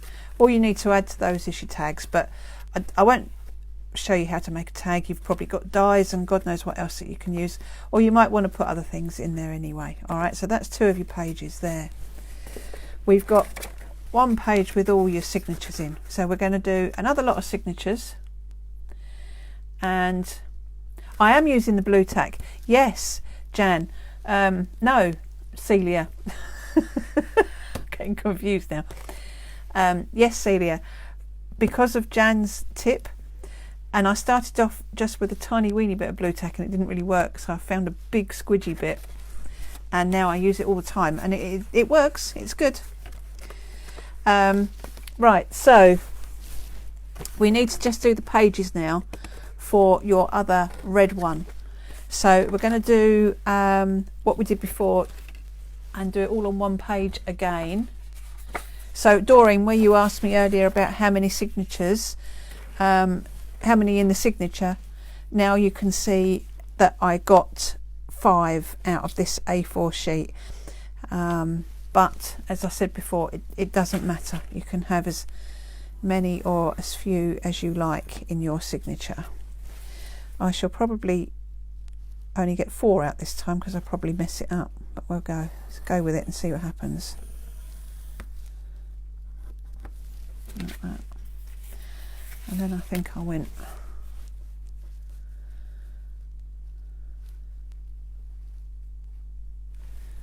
like that.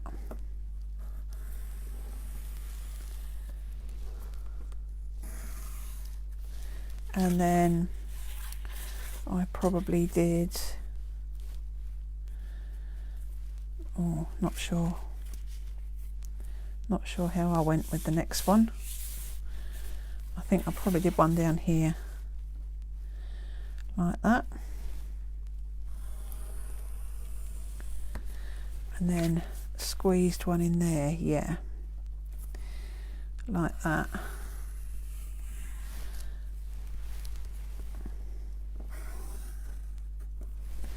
So you're looking at something like that. Okay.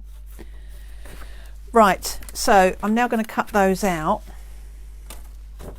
and then we will do the 5 pages for the other one, the other red piece. No, the red piece, and then we can actually glue it all together into our book then, and then we'll be done.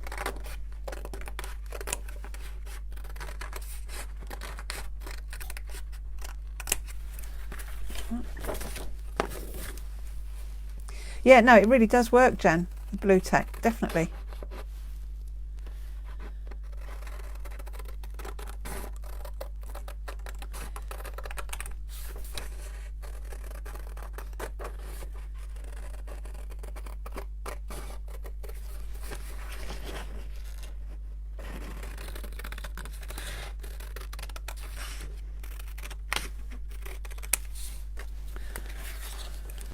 So while I'm sitting here, I'm just thinking, this week, got a busy week. So tomorrow, Hochanda shows. We're on at 3 o'clock tomorrow afternoon and 7 o'clock tomorrow evening. Tuesday, I'm doing a tag, the pitted rust tag. And then Jan is on, is it this week, Jan, you're on? Or is it next week you're on? I can't remember now. Oh, okay, Kim. Yeah, that's good. That's a good tip.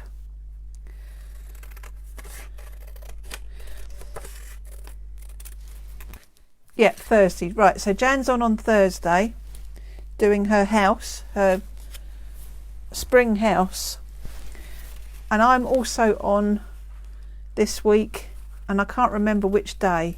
I need to look it up. I think I'm on this week on crafting with all brands, but I haven't even worked out the project yet. It's been a bit hectic, so it's a busy week coming up with things to that rusty tag I did this morning, no, actually lunchtime, because it was meant to be somebody else doing the tag, but I wasn't sure if they were going to do it, so I had to oh, hello Maria.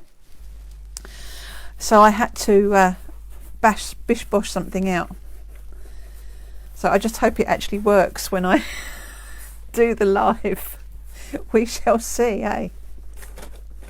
No, it'll be all right, I'm sure. And I've decided to use some extender, something a little bit different, but it'll probably work with hair clay or wax or something. Right, so let me just dry this off a bit, because we're going to be using the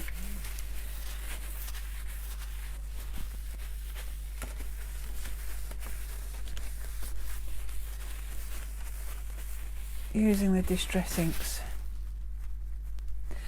Is it not, Jan? No. I don't think they put it up, do they, till Monday morning or whatever. I'm pretty sure it's this week. I've got it in my diary. And I haven't looked at my diary, but I'm pretty sure it's this week that I'm on.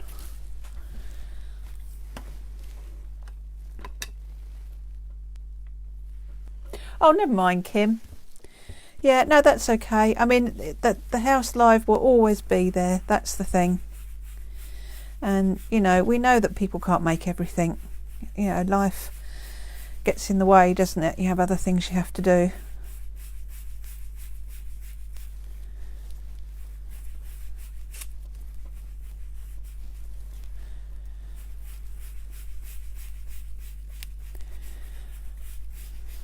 Okay.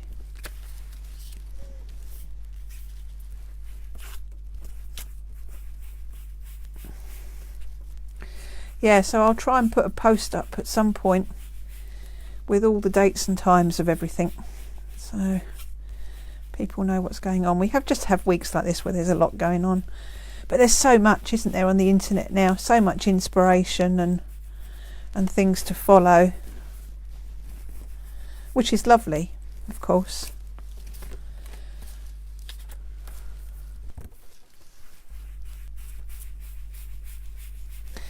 So this time I'm going to do the ink on all the pages first, and then I'll spritz them with a bit of water.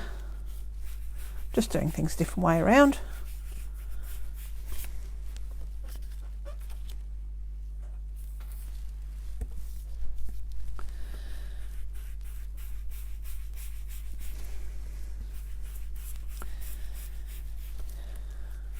Okay. Oh, what do you mean your mojo does a bunk? What do you mean? Because there's too much on, Doreen? Is there like too much inspiration? I suppose sometimes that could happen, couldn't it? Well, you don't really know what to follow next.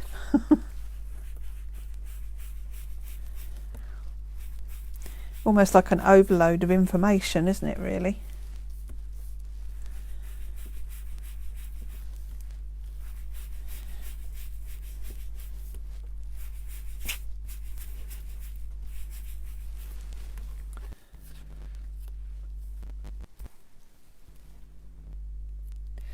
Yeah, this is the thing, Jan, actually. You don't have to be free at the time. You know, you can catch up. And that is the beauty of it.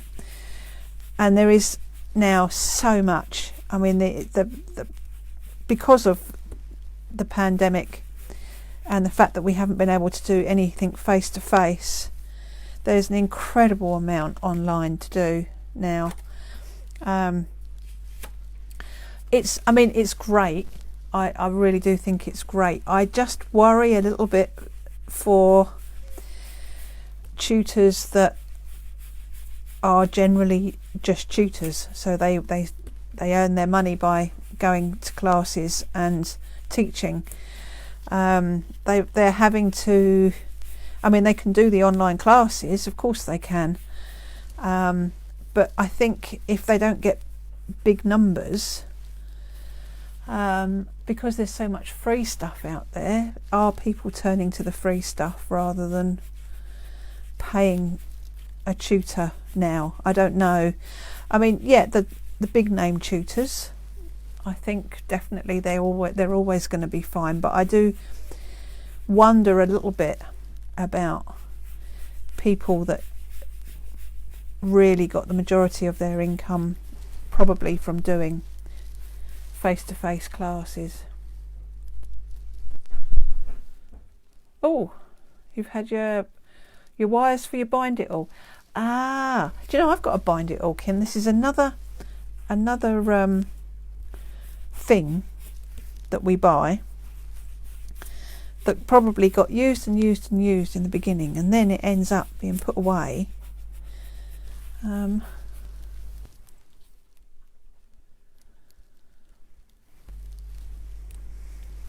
Yeah, I mean, that's true, Celia. You know, they have to make their money online now.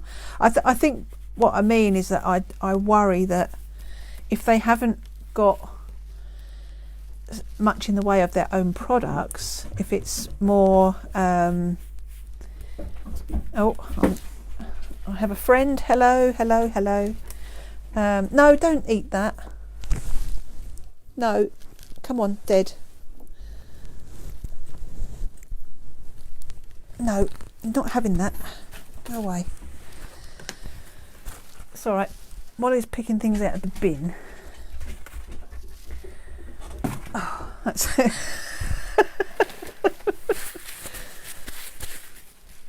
Okay, where were we?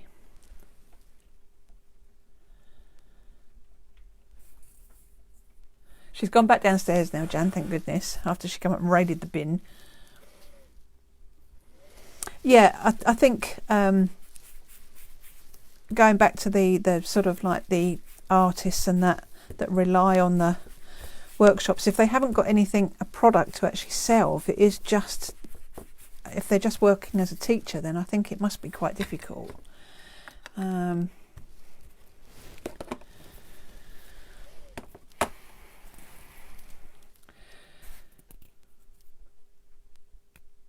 Doreen, you find you can go into your craft room and nothing inspires you. You know, it's sad, isn't it? I've had periods like that, I have to admit. And it would happen more when I hadn't actually created for a long time. So if I'd been really busy with work, I'd find that, you know, I hadn't done any creating, and it would just, I don't know. Oh, she's coming back again. I've got to move my bin. I'll put it up there. What do you want? You're all wet. Is it raining out there? Right, I'm going to just spritz these. Yeah, I suppose they're all having to turn to actually producing items as well, aren't they now? Oh, I was talking about having inspiration to do things, wasn't I? Yeah, I'm the same as you, Doreen. I've had times when I've thought to myself, oh, I'd sit in the craft room and look at all the stuff I've got there and not know what to pick up. And I honestly believe sometimes it's because you have too much stuff.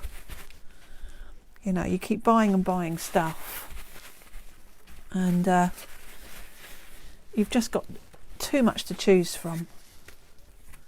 So I'm trying not to buy anything new, but I read about stuff. Like, for instance, I'm going to blame Jan for this because it's always Jan's fault. But Jan posted up in a group asking about markers, Copic markers, and I read it and I thought, oh, do you know what? I really fancy having a go at some markers. You know, you read what people say about it and you think, yeah, I want to have a go. But I don't want another collection of things, you know.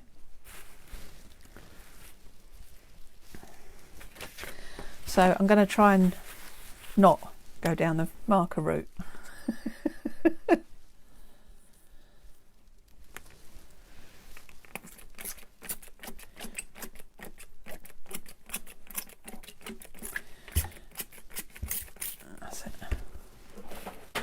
Oh, your tail was lethal, girl. Move that out the way.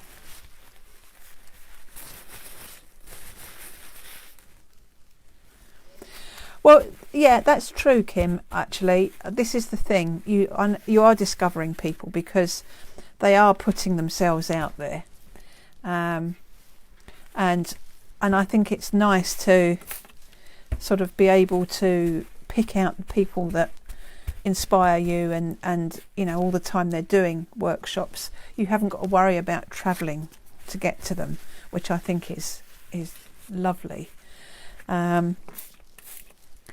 And I do hope that the online presence will. What are you eating now? What have you found to eat? It's lethal you being up here. I've lost my train of thought now because of Molly. What are you doing? Oh yes, I think it's lovely that, you know, it's certainly for people that can't get to workshops, they've now been given an opportunity to go, which I think is, or not go, but join in, and I think that's brilliant. But yeah, sometimes there can be too much out there, I think, and you don't know, you end up just watching live after live after live.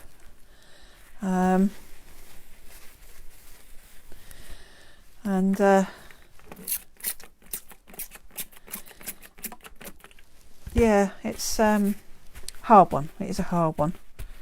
I'm keeping one eye on Molly here at the minute in case she decides to put something in her mouth.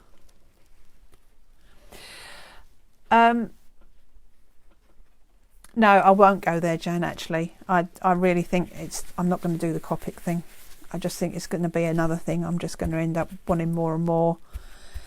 What I really want to do, actually, is I've seen a couple of fabulous courses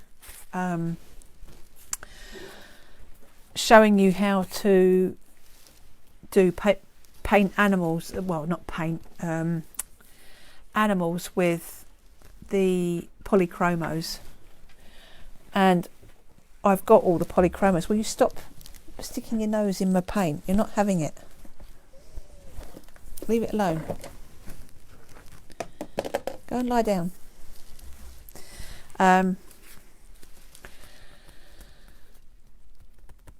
Yeah, so that's what I'd like to do, is learn, because I'm very much a realist. I've dabbled in things that are sort of abstract and what have you. But I'm very much a realist. There's no doubt about it. What are you eating, Molly? Hey. And I've seen these courses where you can learn how to paint or draw and colour in animals with polychromos, and that's what I would love to do. What do you want? Hello. I won't be long, and then we'll go down and do something good.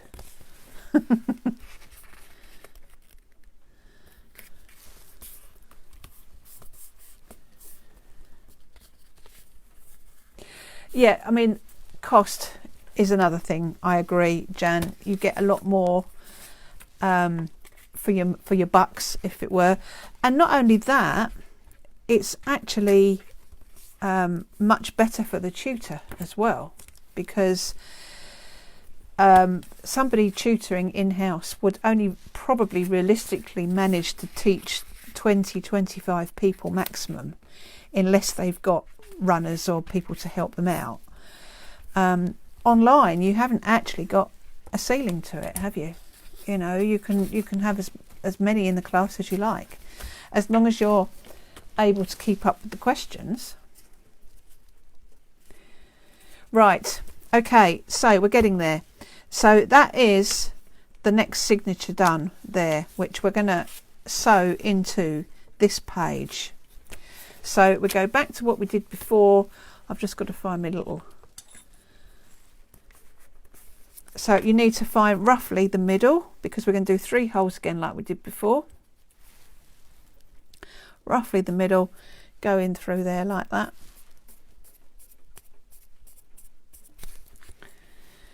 And then near the bottom, like that. And then near the top, like that. And then, like we did before, that's going to go in there. You want to make sure that's sitting right in that crease there. And don't forget, you want your little gap at the bottom.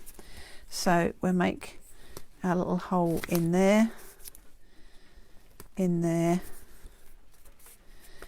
in there, like that.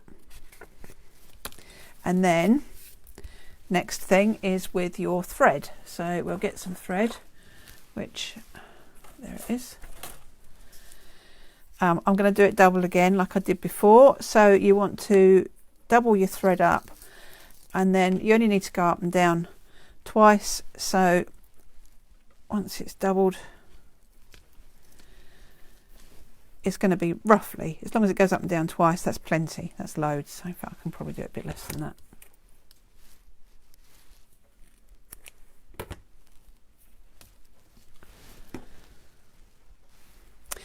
Yeah, see, there's valid things here, you know, less travelling, no overnight costs. Yeah, totally agree with all of that. And yeah, you don't have to worry about packing up all your supplies to take with you. You've got them there in the room. And then as you say, Kim, you're using your stash more. You haven't got a shop there, which is tempting you to buy more stuff, which is another thing. And that's, you know, not good for the retailer, of course, but it's good for the you know, you guys, because you're not overspending. Because I think you can overspend. This is the trouble. You can overspend, and I think we don't use our existing products enough. I wonder whether we need to do like a focus on, and perhaps we can all join in this, and we can all pick an old product that we've had for years, and perhaps we could do it so we do a little, I don't know, a little video or a little tutorial or a little live or what have you, just showing people.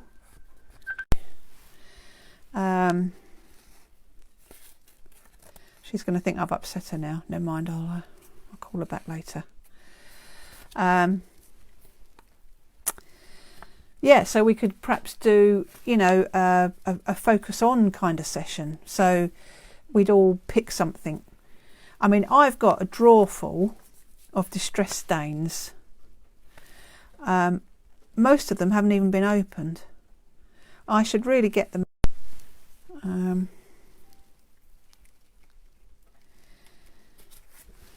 suppose I should just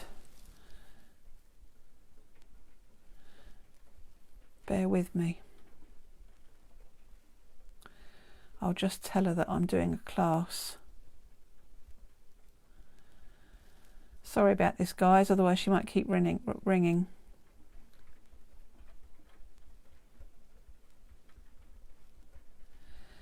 That's it, right, at least she'll know. Otherwise she'll think that she's upset me, bless her.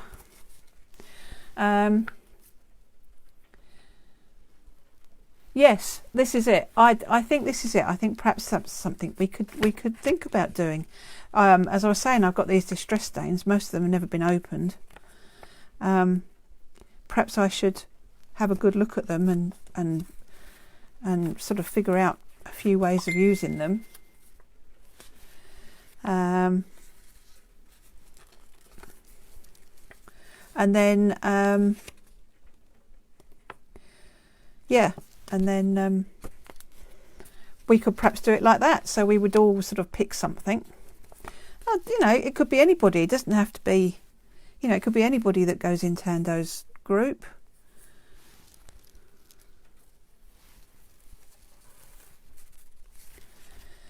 Right, so that's sewn in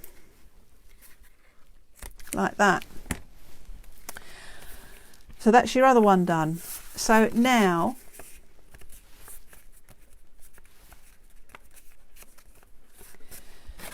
that is going to go onto there like that.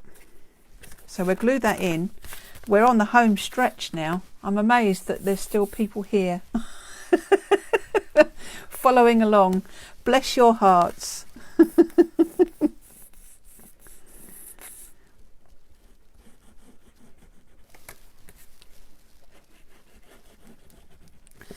Okay, so we will stick that in there like that.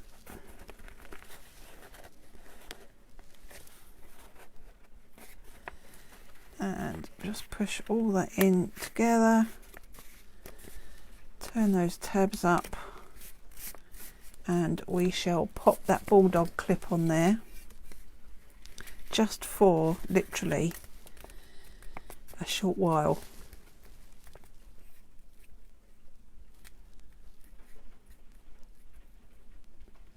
See, this is it, isn't it? This is it. Kim, you know, like you say, I didn't know anything about distress microglaze, and Fiona obviously brought it up, and now you say Tim's used it in one of his demos, and yeah, he's revisiting some of his old products, which is good.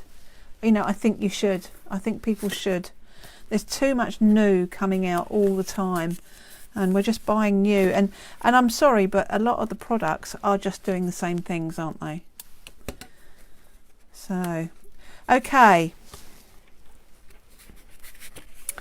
Yes, it is good to have the company, Doreen, definitely. There's no doubt about it, lovely. Right, so this is your 4 pages here. Let me just make sure you can get, I've got all this in the shot for you. Now, again, yeah, Maria, you know, I think learning plays a big part, really does. And I think it's nice. It's nice that there's so much out there for people to dabble with and learn and try.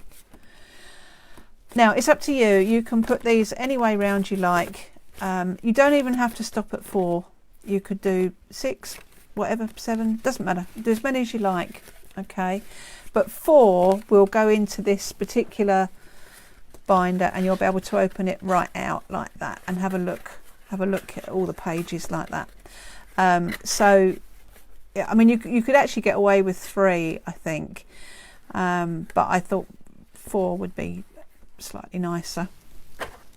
So now we need to think about getting these into this, okay, which is the book that we made. If you haven't seen the first half of this workshop, it's on our YouTube channel, and it will show you how to make this. Obviously we're using Tando kits, so if you haven't got the kit, you'll either need to purchase the kit, or you'll have to try and make it without using a kit. So what I'm going to do is I'm going to do the same way as I did the other one, and I'm going to have the 2 with the signature pages in the middle like that, and then these 2 will glue here. Now I'm just going to show you this one, okay? So if you look, you can see that we haven't glued right to the back. I've left a little bit of leeway, because if you were to glue all that together, okay, it would all start to try and pull apart again when you opened your book up. So you need to have this bit of space here running right the way down, so you've got that leeway. So you're only sort of doing 3/4 of the page you're going to glue, roughly, okay? So you need to get your glue, and first of all we'll glue the pages to each other.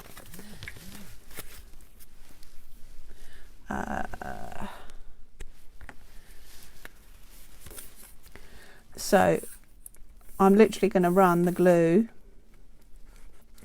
to there, and then you can fill in the rest there like that, okay? And that is going to glue to that one. So we'll put all that together there like that.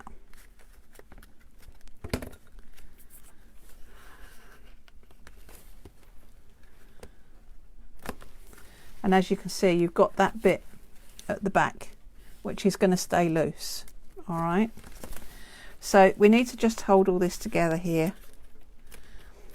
I'm just going to have to turn my little heater off, because I think the heating's come on and it's all of a sudden about 90 degrees up here. So that's like that, okay? Now then, when that's stuck together, you can go about 3/4 again, like that.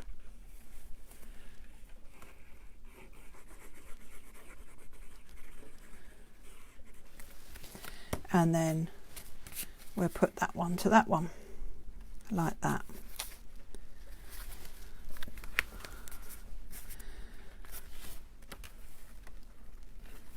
Get rid of any excess glue.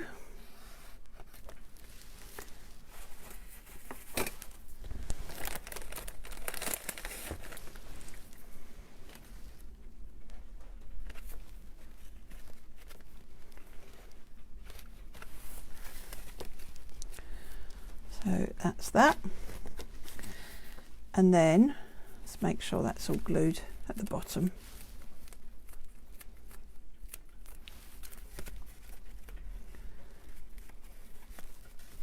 And then we'll do the same again, about 3/4. I need to fill my glue up before tomorrow, otherwise I'm going to be doing this on Hochanda. That would be funny, wouldn't it? If you see me, if you watch the show tomorrow and you see me struggling to get my glue out, you can say to yourself, she was meant to do that and she forgot. Okay.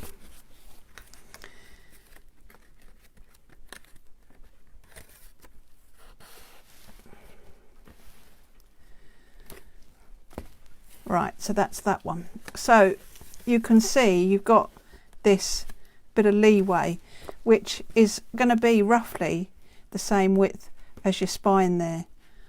Okay, so what we can do then is you can glue these pages in to your spine, and again I would give it a bit of leeway as well, give it a bit of space at the back, just so you've got that manoeuvrability.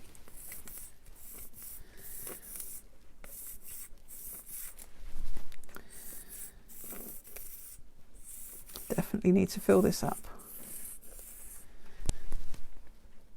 That's it. And we can do both of these at the same time if we want to be clever. Let's hold it on the back.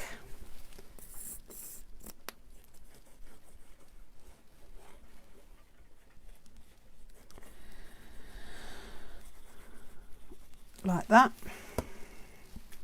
Stand that upright like that, and then you need to line your pages up with the bottom and roughly the back.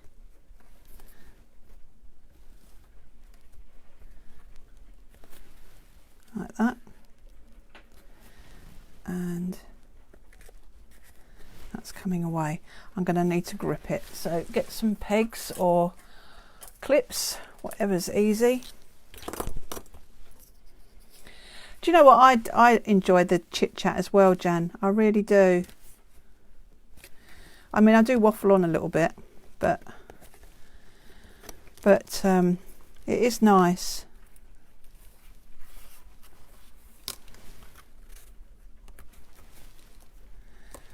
Okay. The beauty of wet glue, of course, is you can manoeuvre stuff. So I can put that in there and that in there like that. So that will just hold that in place. And then the glue is still wet here. So line that up with the bottom there and with the spine. And then we can pop a couple of clips on there as well. There and there.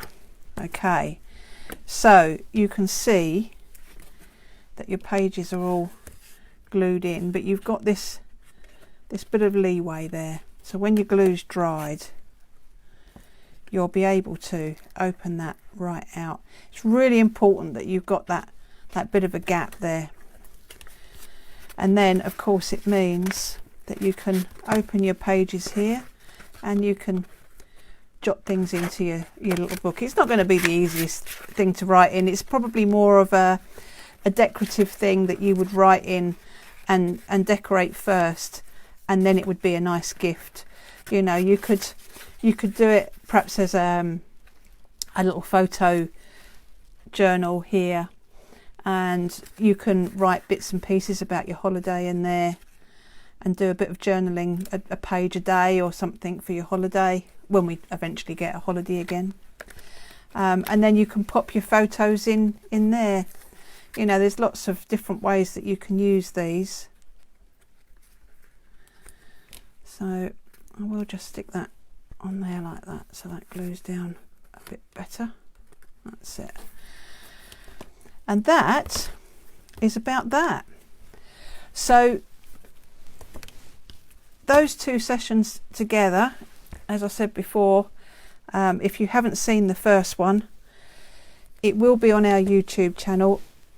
I will get this one on there as well, so they're together, so you can review them. It's a lifetime thing. I'll also pop a link to the actual product, so if you do want to buy the templates and the thank you, Margaret. Yes, thank you very much. So if you do want to buy the templates, and you can also get the covers packs as well, so that you know you can make lots and lots of these books if you enjoy doing them, of course. And then thank you, Maria. And then tomorrow, obviously, on Hochanda, we've got more templates coming out. We've got more binders. We've got spine scenes. We've got all sorts of stuff. If you haven't seen what we've got, then do check out the video that I popped up yesterday. I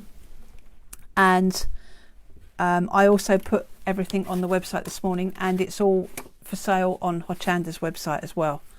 So by all means, I mean, obviously, as I've said in the post that I put up, we do like to see Hochanda supported. They're a very, very good selling platform for us. But I do understand that not everybody wants to buy from Selly Telly, and I get that, and that's why it's on the website. Exactly the same price as Hochanda. There's no price differences at all. Okay. Yes, I'm going to go and add to my food shopping list, Jan, definitely. And I'm also going to check out the links that you gave me, all of you, to all these lovely things at Morrison's, the gin box and the goo or whatever you call it, and everything else. I've got to check all those things out. Yes, definitely. So thank you very much. Thank you, Maria, for joining us from Belgium. That's absolutely lovely of you. And I will see you all again soon. Oh, well, I've got, that's a point. That's one thing I've forgotten to tell you. Don't forget, I've got the bug workshop coming up. I think it might be next weekend or the weekend after. I think it might be the weekend after, actually. So check that out as well. There's the kits of sale for that on the website. Yeah, and that's it, guys. Thank you so much for the chit chat. I'm now going to go down and see if there's anything to eat downstairs, because I'm feeling hungry after all our chat. And yeah, have a great evening, and I will say hello to you all tomorrow from sunny Peterborough, where Hochanda is. Take care, everyone, now. Bye for now.